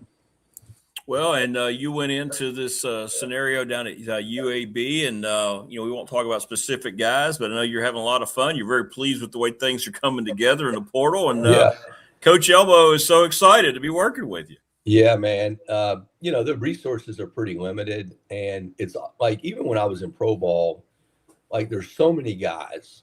Okay, so like for example, like everybody listening can pick the first round guy. I mean that ain't hard. Right. I mean, Rick, you can pick the first round guy. Oh, yeah, that guy's bigger than if you like when DeMarcus Ware was playing, oh, DeMarcus is a good player. Yeah, no shit. Like we can all pick that guy. Right. You know what I mean? Like we can all pick him. OK, same thing at corner. If you had Deion Sanders, yeah, no shit. That guy's a good player. I can pick him. But what I see is what happens is you have the elite player, which is going to command money. Okay. Even at our level, you're going to have the guy like that guy's like really good. Okay. Like he separates himself. Right. So then you end up in a clump of like 5 to 10 guys. It's like, damn, like, which guy is better? You know what I'm saying? And everything. And to me, it's really there about getting eyes on guys. And that's the way we used to do it in the National Football League is what we would do is when we did our board, we would start taking like 4th, 5th, 6th round guys. And then we would do a little table and like a group of 5 would go watch these guys and rank them. and we already had them ranked, but then they would go back and rank them, and then we would come back and look at it and, evaluate it. So really with Elmo, he's an excellent evaluator. He and I has worked together, before, and we've stayed in touch, and just the ability to use him as a set of eyes from a resource standpoint of what he thinks, along with the other guys on the staff. And look, there's going to be guys that I like better than a couple other guys, but at the end of the day, it ends up being a consensus of this guy has the best percentage chances to, come in and play for you, from that standpoint. So that's kind of the approach I've taken with it, is just being able to get more eyes on the guys that are down the line a little bit, because those guys can play. I mean, look, 6th-round picks make the Pro Bowl, free agents make the Pro Bowl. And what happens is everybody puts a percentage based upon height, weight, athletic ability, which percentage-wise, those things are true. But I mean, Tom Brady was a 6th-round pick, and if everybody known how good he was going to be, they would have taken him a lot earlier. But at the end of the day, even the Patriots didn't think he was going to be that good because they took him in the 6th round. Right. You know what I'm saying? So you have to play the game, and then you get coaching, you get developed, and whatever. And it's about how you play on the field, and everything you do is percentage based, and that's how you rank guys. So guys will be later on in the draft or later on in our portal that, can play. And it's just finding the right sense. And the one thing and it still goes back to, discipline, accountability, and toughness. It still goes back to those things. And just being able to, like, when the guys come in, like, how hungry are they? You know what I'm saying? How hungry are they? What's their aspirations? How motivated? What are they looking for? Those kind of things. And if you can get guys that are really motivated and have the skill set, I mean, that's a pretty good swing, because, they're going to take the coaching and things like that. Whereas if you get the guy, like, the biggest thing that I don't want to do, I don't want to get the guy that feels like he's settling. Okay. And I've had a couple guys, I've just told them to move on, because if you think you're settling here, well, then this ain't the place for you. Okay. Right. Because that means you're not all in where you are. So I want guys that are excited to be here, that want to be here and can't get to work. And I'll take that guy over a guy that maybe feels he's settling to be here. And I've done that with a few guys right now. And I think we'll continue to do that, because it's all about playing with energy, playing with, fast, physical, and aggressive, and doing those things, because football is a violent sport and there's a lot of hard work in it. So, that's how we're going to approach it. Well, it makes perfect sense. And, I would think people would be very excited to come into that program, given, the new I tell you what, man, it's so, right? Yeah, it's so, like, it is pretty exciting right now. Like, our roster is not done yet, but I would tell you this, we are much better today than we were the last time I was on this show. Okay. There you go. You know what I mean? So we are much better. The guys on the staff have worked really, really hard. Not only just the coaches, but, even in the personnel department and things like that. Alex has done a tremendous job. So, I mean, it's coming together. We're not there yet. We got a few more days to be able to go. And, this week will be a big week for us, because we got to address a few more needs. But, and of course, it's kind of interesting. You complain about everything, but I'll be honest, the whole dead period, like, it's a dead period today through Wednesday, which is like the stupidest thing ever, from the standpoint of, okay, guys can go, on visit starting January 2nd, but they got to be at your school before your drop ad date, which, for us would be the 19th. But we're going to put a 3-day holiday in the middle there for a coaches convention. Like really? Like, who thinks about those things, right? But it actually can be an advantage. You just got to take the rules you have, right? And that's the rule. So basically, we're going to reset and just see, where we are financially, because that becomes a piece of it, where we are with that. And then obviously we have our needs, and we have guys ranked, and kind of go from there, because today's the last day to get in the portal. That'll be pretty big. And then after that, just you got to get guys on campus the next 10 days, see what happens. But it's been fun. It is a lot of work. It's also kind of cool to rekindle like some relationships that I've had throughout the year, with guys that are agents and, coaches and things like that. From that standpoint. So that part of it's been cool because being in the National Football League, you don't really deal with that and everything. So that part of it's been fun. So anyway, we're working at it, and we're gonna be fine. We just got to finish this thing off this week, and we'll be better next week when I'm on the show compared to this week. So you just keeps getting better and better. That's right. So a lot of the questions I get in chat and so forth on the text line, now that the portal closes today, it means obviously players can't leave their teams now to go into the portal. But how long does this period last now for guys to be out there in the market? Well, I'll be honest with you. The way colleges are now, I really don't know. I mean, but I'll give you the simple rule, and here's why I say that. I mean, I do know, but like every university is different, okay? The basic rule is whenever your drop ad date is, like that's the last day you can get a guy in school for spring semester. That's pretty simple, right? So if your drop ad date was, say, the 20th or 21st, you got to the 21st. If your drop ad date was, say, the 15th, well, you only got to the 15th. So that is a little bit unfair from that standpoint. It's all based upon what your drop ad date is. However, some schools have the ability to have what they call like mini masters, which I'd never heard of that. And I honestly, until I went to Oklahoma State, and it was probably there. Just like I'd never heard of online classes till I went to Louisville. I'm like, what do you mean online? Like when I was at Georgia, like there were never online classes.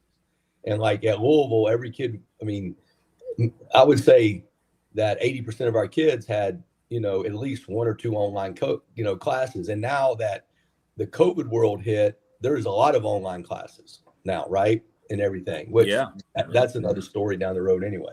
But some of these schools can have what they call mini masters, which means, well, we can get him in we can get him in like a month.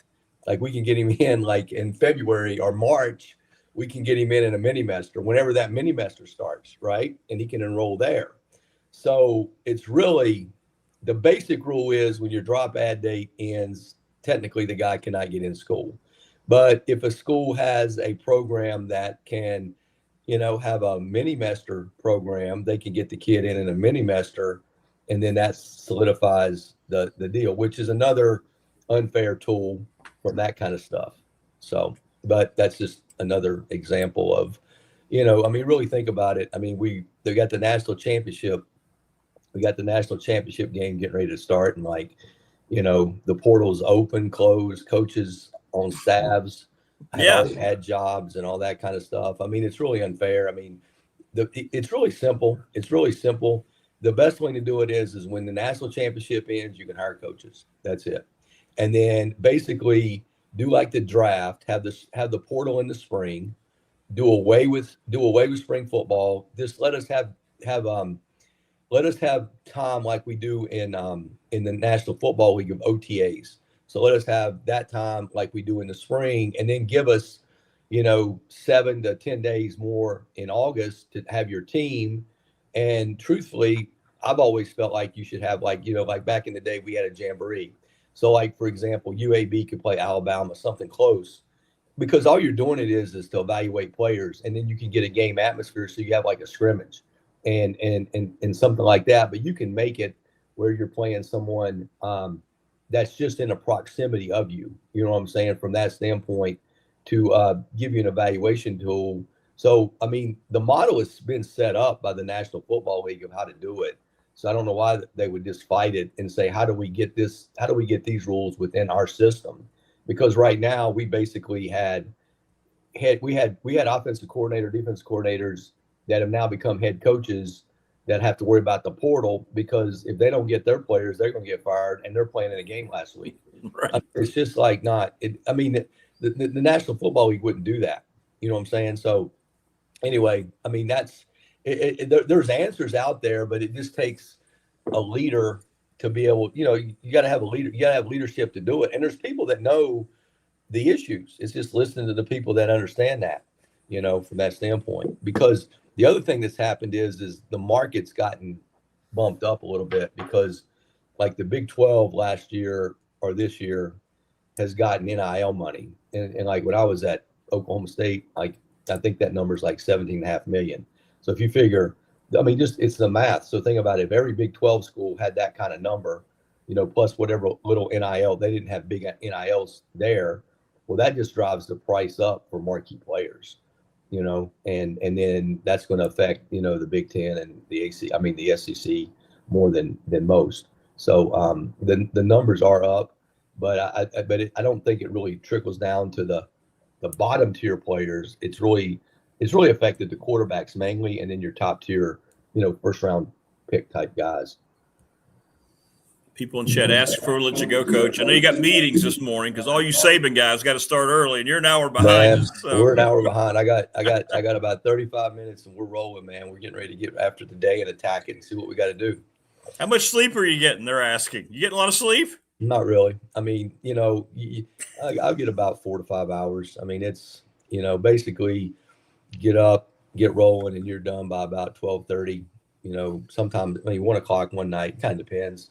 And then you kind of roll again. So it's like 4 to 5 hours right now, but it's all good. It's for a worthy cause, and we'll sleep. Back in the day, hell, I even think Elmo said it. You can sleep when you're dead. Yeah, he did. Yeah, you know what I'm saying. So, so we're at it. We're working, and the good thing is you feel like that we're making progress and we're improving our program. It's not where it needs to be yet, but we're moving the needle in the right direction. So we just got a lot of hard work this week. So the next time I get on here, we'll be better. And then, hopefully whenever it's over with and we sign guys and they're announced, we can obviously talk about, some of those guys and their stories. Yeah. It is pretty cool, because I do feel a sense of, maybe it's because I'm older or whatever. Like there are some kids like, dude, that kid's coming here because of you. Like, like you feel like you owe it to them to bust your ass and help develop them and teach them because, they're coming there because they want to play for you. Yeah. And when you really do feel that, it does affect me from the sense of like, you want to do a good job for them. I mean, I had one kid that wanted to come and he was really going to come. And honestly, he got offered $200,000 more to go to a bigger school. And dude, you got to take that. I mean, look, I get it. I mean, I'm not mad at you. And anyway, we had a good conversation, and I get it. I mean, you can't turn that down. I mean, yeah. I mean, that's it's not life-changing money, but if I was a 22 or 23-year-old and somebody told me I was going to make $200,000 here, shit, I'd have probably done it too. So yeah, right. You know what I mean? So that's just the part of it and everything. But that's the world we live in. But I do still feel a sense of responsibility to the players just because, they are coming here to get developed and to enhance their craft because their craft's no different than a lawyer, than a builder. I mean, this is their craft to play football. So we want to develop them to enhance their value and, let them live out their vision and dream. Well, I love that story right there. You're just having that conversation. Coach, I really want to come play there, but I've got this offer. Hey, you got to take it. Look, we understand. We love you. I hope you have a great career. We understand. Yeah. That's kind of cool. It's kind of good to hear that side of it as opposed to always just being about greed, That's right. In reaction. So, all right. Well, we can't wait to find out about your team, brother. Now you guys have great meetings today. I can't wait to keep getting updates on what's going on. Oh, yeah. It's going to be fun. All right. Y'all take care. See you. All right, brother. Be good, man. Take care, Coach. There you go. That's Todd Grantham, defensive coordinator at UAB. And it's going to be great once we get beyond all this and we have official announcements. We'll meet some of those guys, and that's cool. That's really cool. Rick could get a new roof with that idea. Yeah, I could. Some NIL money. It might be what it takes. A long day here at the Hacienda.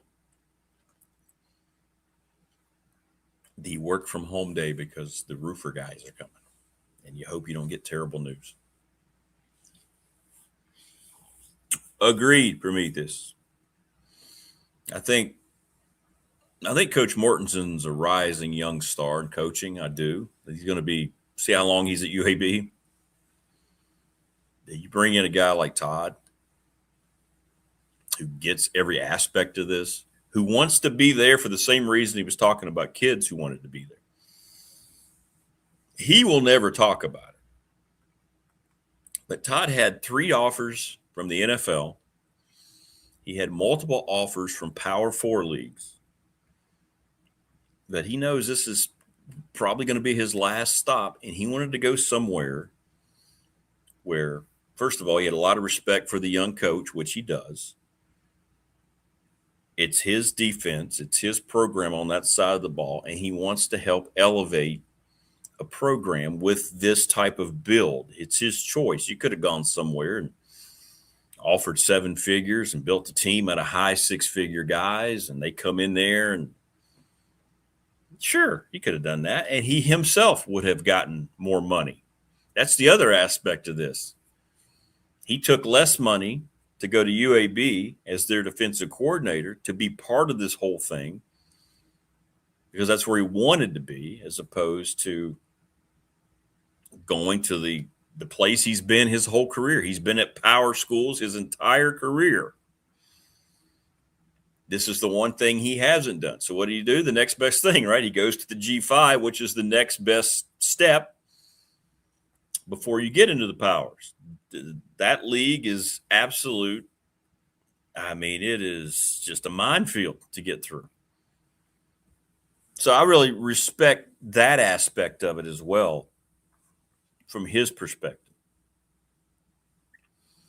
If he was going to get back into it, it was somewhere he wanted to be in a situation with a coach he liked and had a lot of respect for. You can tell how much fun he's having. You can just tell how much fun he's having. So I think that's really cool. And in his case, much like the kids that are going to UAB, it's not always about the money. It's nice to hear that. For me, it's just nice to hear it's not always about the money. For a change, it's nice. Right? For a change. What team shirt will Coach Elmo be wearing? I don't know. We'll find out here in a second. I don't know. It's a good question. Tell you one thing. Every time Coach Elmo's on, I get a ton of reaction. That guy. We want to thank all of our great sponsors, Family Fencing. Get a free quote, 540-200-8294, Family Fencing Studios, McClellan Chiropractic, Mark Hunley over in Christiansburg, right off of Peppers Ferry Drive. Professional Door Incorporated, sponsor of our text line, Travis Williams, 540-391-0788, Louise Baker, obviously for Mike Burnup, Pulaski County Sports Entertainment, our presenting sponsor, Little River Heating and Air, 1095 Radford Street in Christiansburg. Ryan Pry, the attorney in Radford, 701 West Main Street, trust and estate planning expert. He's sponsor of our Fan Question of the Week. National Bank, member FDIC, our exclusive banking partner here on the program, my exclusive banking partner for over 3 decades. Ready Set Fund with Bob Christ, ReadySetFund.com, thanks to Top Shelf Apparel and Brandon. Lawson's Mobile Home Supply since 1997 over at 300 North Franklin Street in Christiansburg, and the NRV Super Bowl. 25 years in business, and they've made this thing so cool. You got to get over there. If you're in the area, if you want to bowl, check out all the improvements they've made. It's crazy. It's crazy. But anyway, uplifting story there. Uplifting story there. Just to hear Todd talk about that and the excitement. All right, without further ado now, joining us on the program, what's your over and under with what shirt he's wearing? He's wearing Hokie colors today. What's up, Coach Elmo? Well, I used to have a lot of this stuff, but I chucked it all out because I didn't have enough room for them. So I like that one. That's a nice one. Matter of fact, when I visited Virginia Tech, I go up there every spring. I'll go up there. I'll go back up there again. I usually try to do a spring tour of UVA for Greg Roberts' show. I'll go watch spring practice at Virginia Tech, Roanoke College. I'll always take a stop over there. Try to get to Liberty. I know the offensive line coach real well. I know head football coach very well. He was at Coastal when I was there. So I usually tend to do a spring tour, get a feel for what they're doing. Well, of course, Todd just went through and you already know this because you're working with them, that they feel very happy about the kids they're bringing in. Obviously, we can't talk about kids specifically right now, but I can. Yeah, you can. Yeah, you could. You could. Hey, Kim, what are they going to do? Fire me? not pay me? I'd probably be the only guy who got fired and never was on contract. That's true. That's true. You've got that dignification, if you will. Well, let's talk about, what you guys are doing. Obviously, limited funds, and you're trying to assess players and find those diamonds in the rough, I guess, as it were. Yeah. But you, like you told us last week, Coach, you see a football player, you know a football player, right? Oh, let me tell you, that's the fun part is I was telling my wife, I shared some stories with her, but, it's fun to go out and turn what I call turnover rocks, just seeing things. My Ferrum experience with Coach Norton and coaching junior college football for 4 years, because that's what you're doing now in Division I. The turnover is so great. Sure. We'd have a bunch of freshmen that turn into sophomores that go on and get scholarships, and next thing you know, you're almost 70% of your unit, or let's say the defense or offense, 65% to 70 are incoming freshmen, and some of them you've never seen. My coach and Coach Norton, he would know just about every one of them. We would eventually end up knowing about some part of every one of them. I'll give you a great example. We're sitting outside the gym. They had summer programs not programs, but orientation, where kids would come in, and we'd always have to be there as the coaches because the admissions would send kids over to us, particularly if they said they wanted to come out for football. So there's this one young man from Chantilly High named Tony Coates, as a matter of fact. His name was Tony Coates. He came over and he wanted to play football. Coach Norton had already had a great player named Gary, who ended up going to Oklahoma, starting in Oklahoma, and play for the Steelers from Chantilly. So we knew the coaches and we knew the kid. And he came in and, we just both looked at each other and said, I don't know if this one's going to make it. Just looking at the look test, he had a really, we didn't know what he was. He was kind of a linebacker type kid. But long and the short is, by the time he's a sophomore, he's starting for us as a 3-techniquer, down defensive lineman at about 210 pounds, 15 pounds. So he a smart kid, great kid, have everything you want. Everything you want. You want to coach this kid. He was so much fun to coach. Well, Al Groh was the head coach at Wake Forest at the time, and Marshall was recruiting him, and I think Marshall did offer him. And we had about 3 or 4 players that signed at Wake from Ferrum Junior College. As a matter of fact, Lynn Connor was one of them, which I don't think you know that name. He's from your neck of the woods, and he was one of them. And Tony was a great student, A student. So I had a great relation with Al. And so I got in the car. I took the old 16 millimeter film. I got in the car and drove down to Wake Forest. And Coach was always great to me. If he ever knew I was on the campus, he'd give me all the time in the world. And that was twofold. He knew he had good players too. So I walked in there, and he was still in the office. It was about 6:30 at night. And he came on. I said, Coach, I just want you to do me a big favor. I'd appreciate if you do this. I want you to look at this kid. Whether you like him or not, or take him or not, I'd be really interested to see what your eval is. Because, Al he had great. You talk about an evaluator of talent. He was excellent.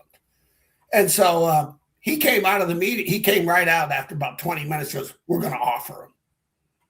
I said, you're kidding. He goes, no, we're going to offer him. I want to take this kid because he was fun to watch. I ended up starting for Wake Forest for 2 years, was their captain the senior year. So things of that nature, when you see those kids develop and how they develop, the junior college experience of watching players that got nothing came out of, and Coach Norton, he was big on academic. His big pride was when people like myself or Phil Mosser go to William & Mary, or people would go to Virginia, or Donnie Shannon going to Duke, and we had Ricky Cruz and Billy Korn go to VMI, two Franklin County guys. played at Franklin County High School. So it was fun to see those kids develop when they had nothing. They came with nothing, and all of a sudden, they're not only are they scholarship players, they're elected captain. One great story. My high school, I played with a high school player named Rock Perdoni. Oh, what a great name. Renzo Guido Perdoni. Okay, and his daddy, they came right off the boat now.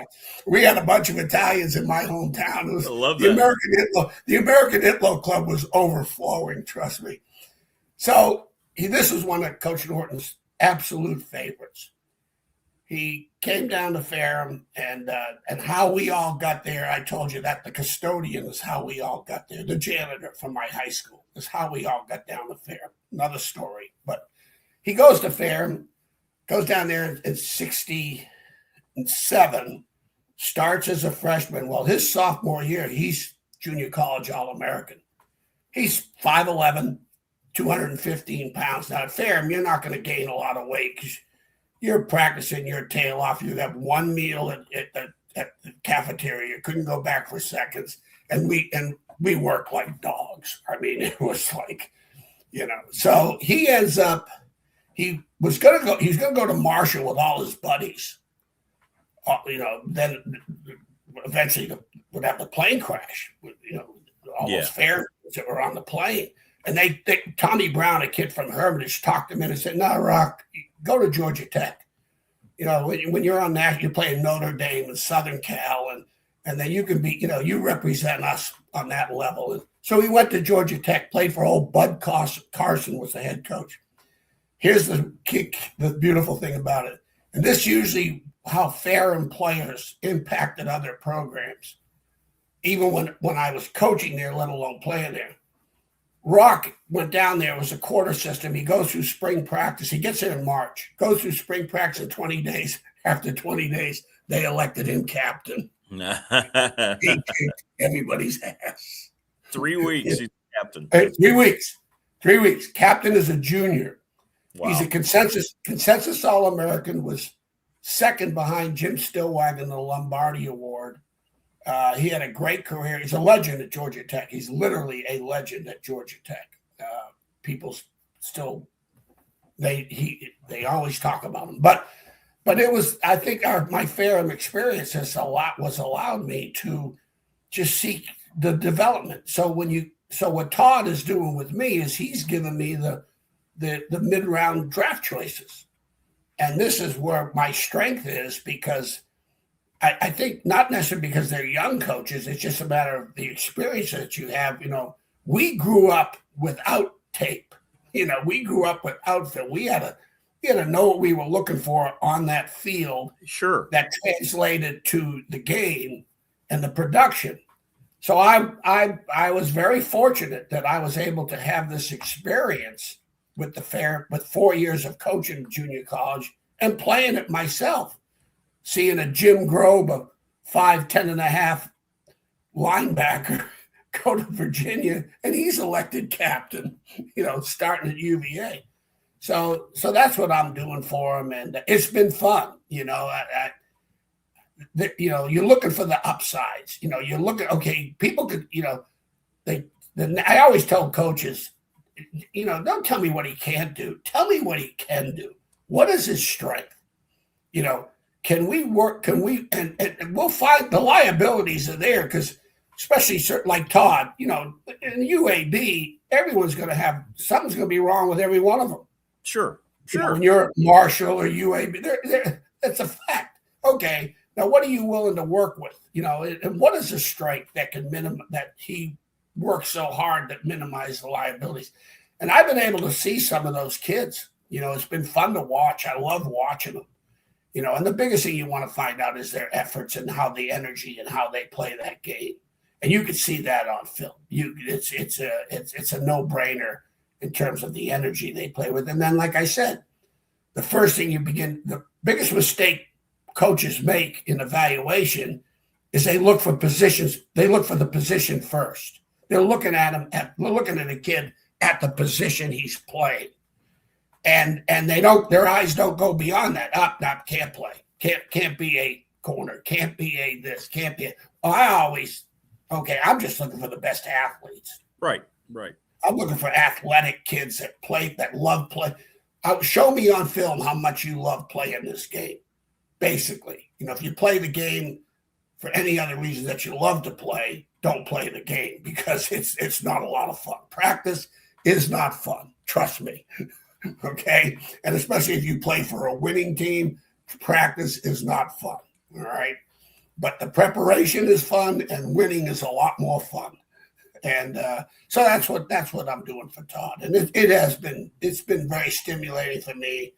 I am so grateful and appreciative that he would, because I've always, even my wife says, why don't people call you? Why don't they ask you to do this? Because I tell her some stories on some kids that I've seen develop into NFL guys that were recruited by nobody. A bunch of Virginia Tech kids that I recruited particularly. So is this, to take us inside, do you receive a list of prospects from Todd or the coaching staff? Coach, will you check these guys out? Or are you going out and you're just watching film? No. You have how does it go into play here with the guys? Todd will just text me. He sent me, it was really cool. What's great is he put me on a site. There's a national site that just now everybody has, and I'm on it. I'm able to get it on the computer. They sent me the password, username. I can log into the site. It has every kid. You can just type the kid's name in. Bingo. You get the 25-year, the 20. Let's say the kid played at Memphis on 24 and Michigan State in 25, and you want to see both years, you can. You can go up and you can see every play. Every snap of every team they play against. And so that's fun. So he just texts me a name. He goes, "Hey, look at Rick Watson. He's played at Michigan State or Sacramento State or Memphis or whatever." So I just type the name in, and then I go down the games, and if it's Michigan State, I'm looking at against Indiana and Ohio State. That's how I'm going to evaluate them on. Okay, I ain't going to the other. And if I really like the kid, I'll probably look at another game. But if it's Sacramento State, I'm going to watch. Did he play? All of a sudden he played a Power 4 team. Sure. So I get that kind of evaluation, and that's what I do. And then I'll do the worksheets. I fill out a worksheet, a twofold worksheet, one a talent worksheet and another one a position-specific worksheet. Take a picture of it, send it to them, and say, "Good luck." Yeah. But I take it very. I as if I was. I've always said, would you? I can't use this phrase. I used to have a saying. Let's put it this way. When I was at Syracuse, I had a kid named Tony Montemora. When you're talking about conviction and your judgment and how much you really do believe in what you're seeing, not what you're reading and not what you're hearing. It's what you're seeing. What do your eyes tell you? And how do you trust your eyes, and where are your convictions and what you're seeing? And I had a kid named Tony Montemora at Syracuse.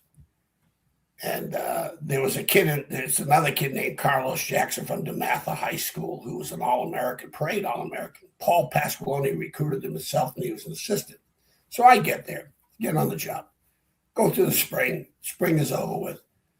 I got 9 witnesses sitting in this meeting. So, matter of fact, my GA was Lou Anarumo, the D coordinator for the Indianapolis Colts, was my graduate assistant. So he was in this meeting. So we go through the depth charts and for the fall, and I said, "Coach, I'm going to start Tony Montemora. That's strong safety." And he would rip my butt. He said, "No, you're not. You're starting Carlos Jackson, this and that, whatever." I said, "Coach, can we talk after the meeting?" I said, "You're the head football coach. That's what you see, fine." But so I went into his office and I said, "Coach, if I play I said, if I play Tony Monomora, we're going to win 9-10 games with this kid. I'll win 9-10 games with this kid. He's a winner. I don't know about the other 10 guys, but this guy, we can win 9-10 games with this guy. I said, if I start, I said, and you can put it in my contract. If we don't, you can fire me. And put it in my contract. Because if I play the other guy, you're going to fire me anyway. And I may have repeated it. I'm probably repeating myself. But the bottom line is, do you have enough conviction that you can put, your reputation, your coaching on the line, your job on the line, that you believe in a kid that much and what you're seeing? And that's how I try to put it myself. I always try to look at it and what I'm seeing and put myself in that position. If I'm like for now with Todd, if I am the DB coach, can we get this kid? Can I get him more money? Can I get him to first round money? Can I get him where we can win 8 games with this guy? That's my goal. I've always had a 8-9 win after the season. We can win 8 to 9 games with this kid. We will win it because he'll be that productive for us. So that's what I do. Well, speaking of trusting our eyes, Indiana, and I go back to what you said on Friday. Hey, look, if Indiana just plays like Indiana, this thing's not going to be close. And my goodness, Coach, I mean, you know a lot more about it than I'll ever know, but you've forgotten more than I'll ever know. But to me, they look like the most sound and well-coached football team I've seen at the collegiate level, maybe in my lifetime. Well, they are. I don't know if like I said, I'm trying to think of all the great teams. I had the misfortune to coach against some of the great Miami teams and Southern Cal and but I'm telling you, I've never seen as complete a team as this one. They're hitting on all every game that I've ever coached in, and I can remember just about every one of them, an interception for a touchdown or a blocked punt that puts you in, backed up. Those two things, it's almost a guaranteed win. You're going to win the game because those are demoralizing. They are demoralizing when they happen. We're playing Purdue, Drew Brees, and it's 17-17, about 4 minutes into the third quarter. My corner, Jamar Fletcher, picked one off, went 56 yards, and scored. Game over. Game over. So they are, again, I think, as I look at those things, what they do, that the things that you have to do, and I'm on a broken record on this, but, if I was a betting man, and I'm not, these are the things I'm going to bet on. I'm not going to bet on the team. I'm going to bet on the results over a long period of time. That's what I'm betting on. So if I'm betting on Indiana, I'm betting on the fact that, not the fact that they scored 56 on Oregon, but they had 40 rushing attempts. Right. They ran the ball 40 times, out of about 60 plays. They had 60 play snaps on offense and ran it 40 times. That's an ass kicking. And after a while, the score becomes irrelevant because it's a game of a test of wills. And then the turnovers, 2 fumbles, 1 for a TD and a block punt and an interception for a TD. Game over. It's done. This is a turnover machine, and that's what they had done for 14 games. For 14 games, this is a team that had 26 turnovers in 14 games. So they're continuing doing this, and they averaged 41 rushing attempts in 14 games. Right.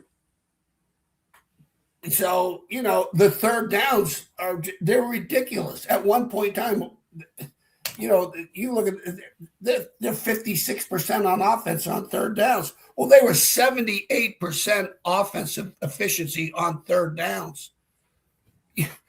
This is talking about continuing drives and scoring points. So all the things that they do, and here's the thing about Miami game. This is going to be a great game. They mirror Indiana. The only difference is Mendoza is a little more, he's way more consistent than Beck. Way more consistent. But as far as the lines of scrimmages are concerned, they could flop them. They could switch them, and nobody would know the difference. Other than, okay, the name on the back of the jersey.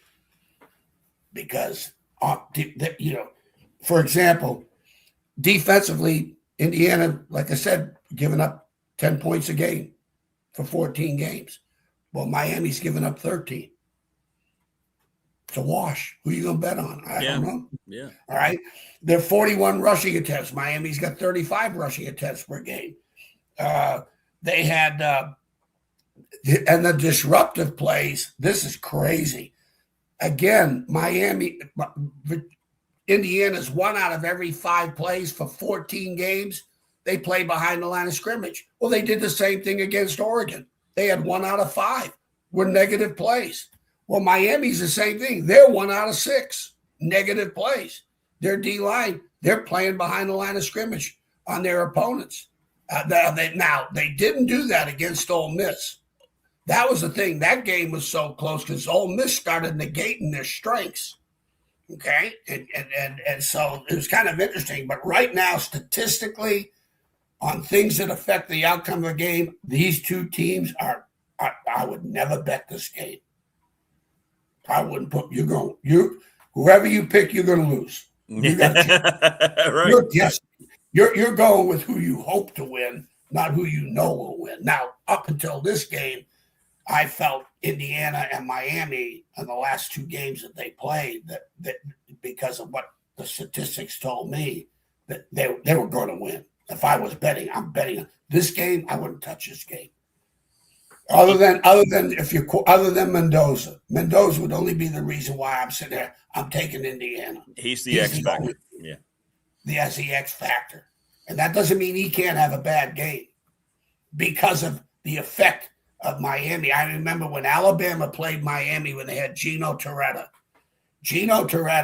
I remember talking to the D coordinator of Florida State, Mickey Andrews, because we're at Syracuse. We're playing them the last game. And I talked to Mickey Andrews. I said, Coach, what's going? He goes, Phil, this is the toughest.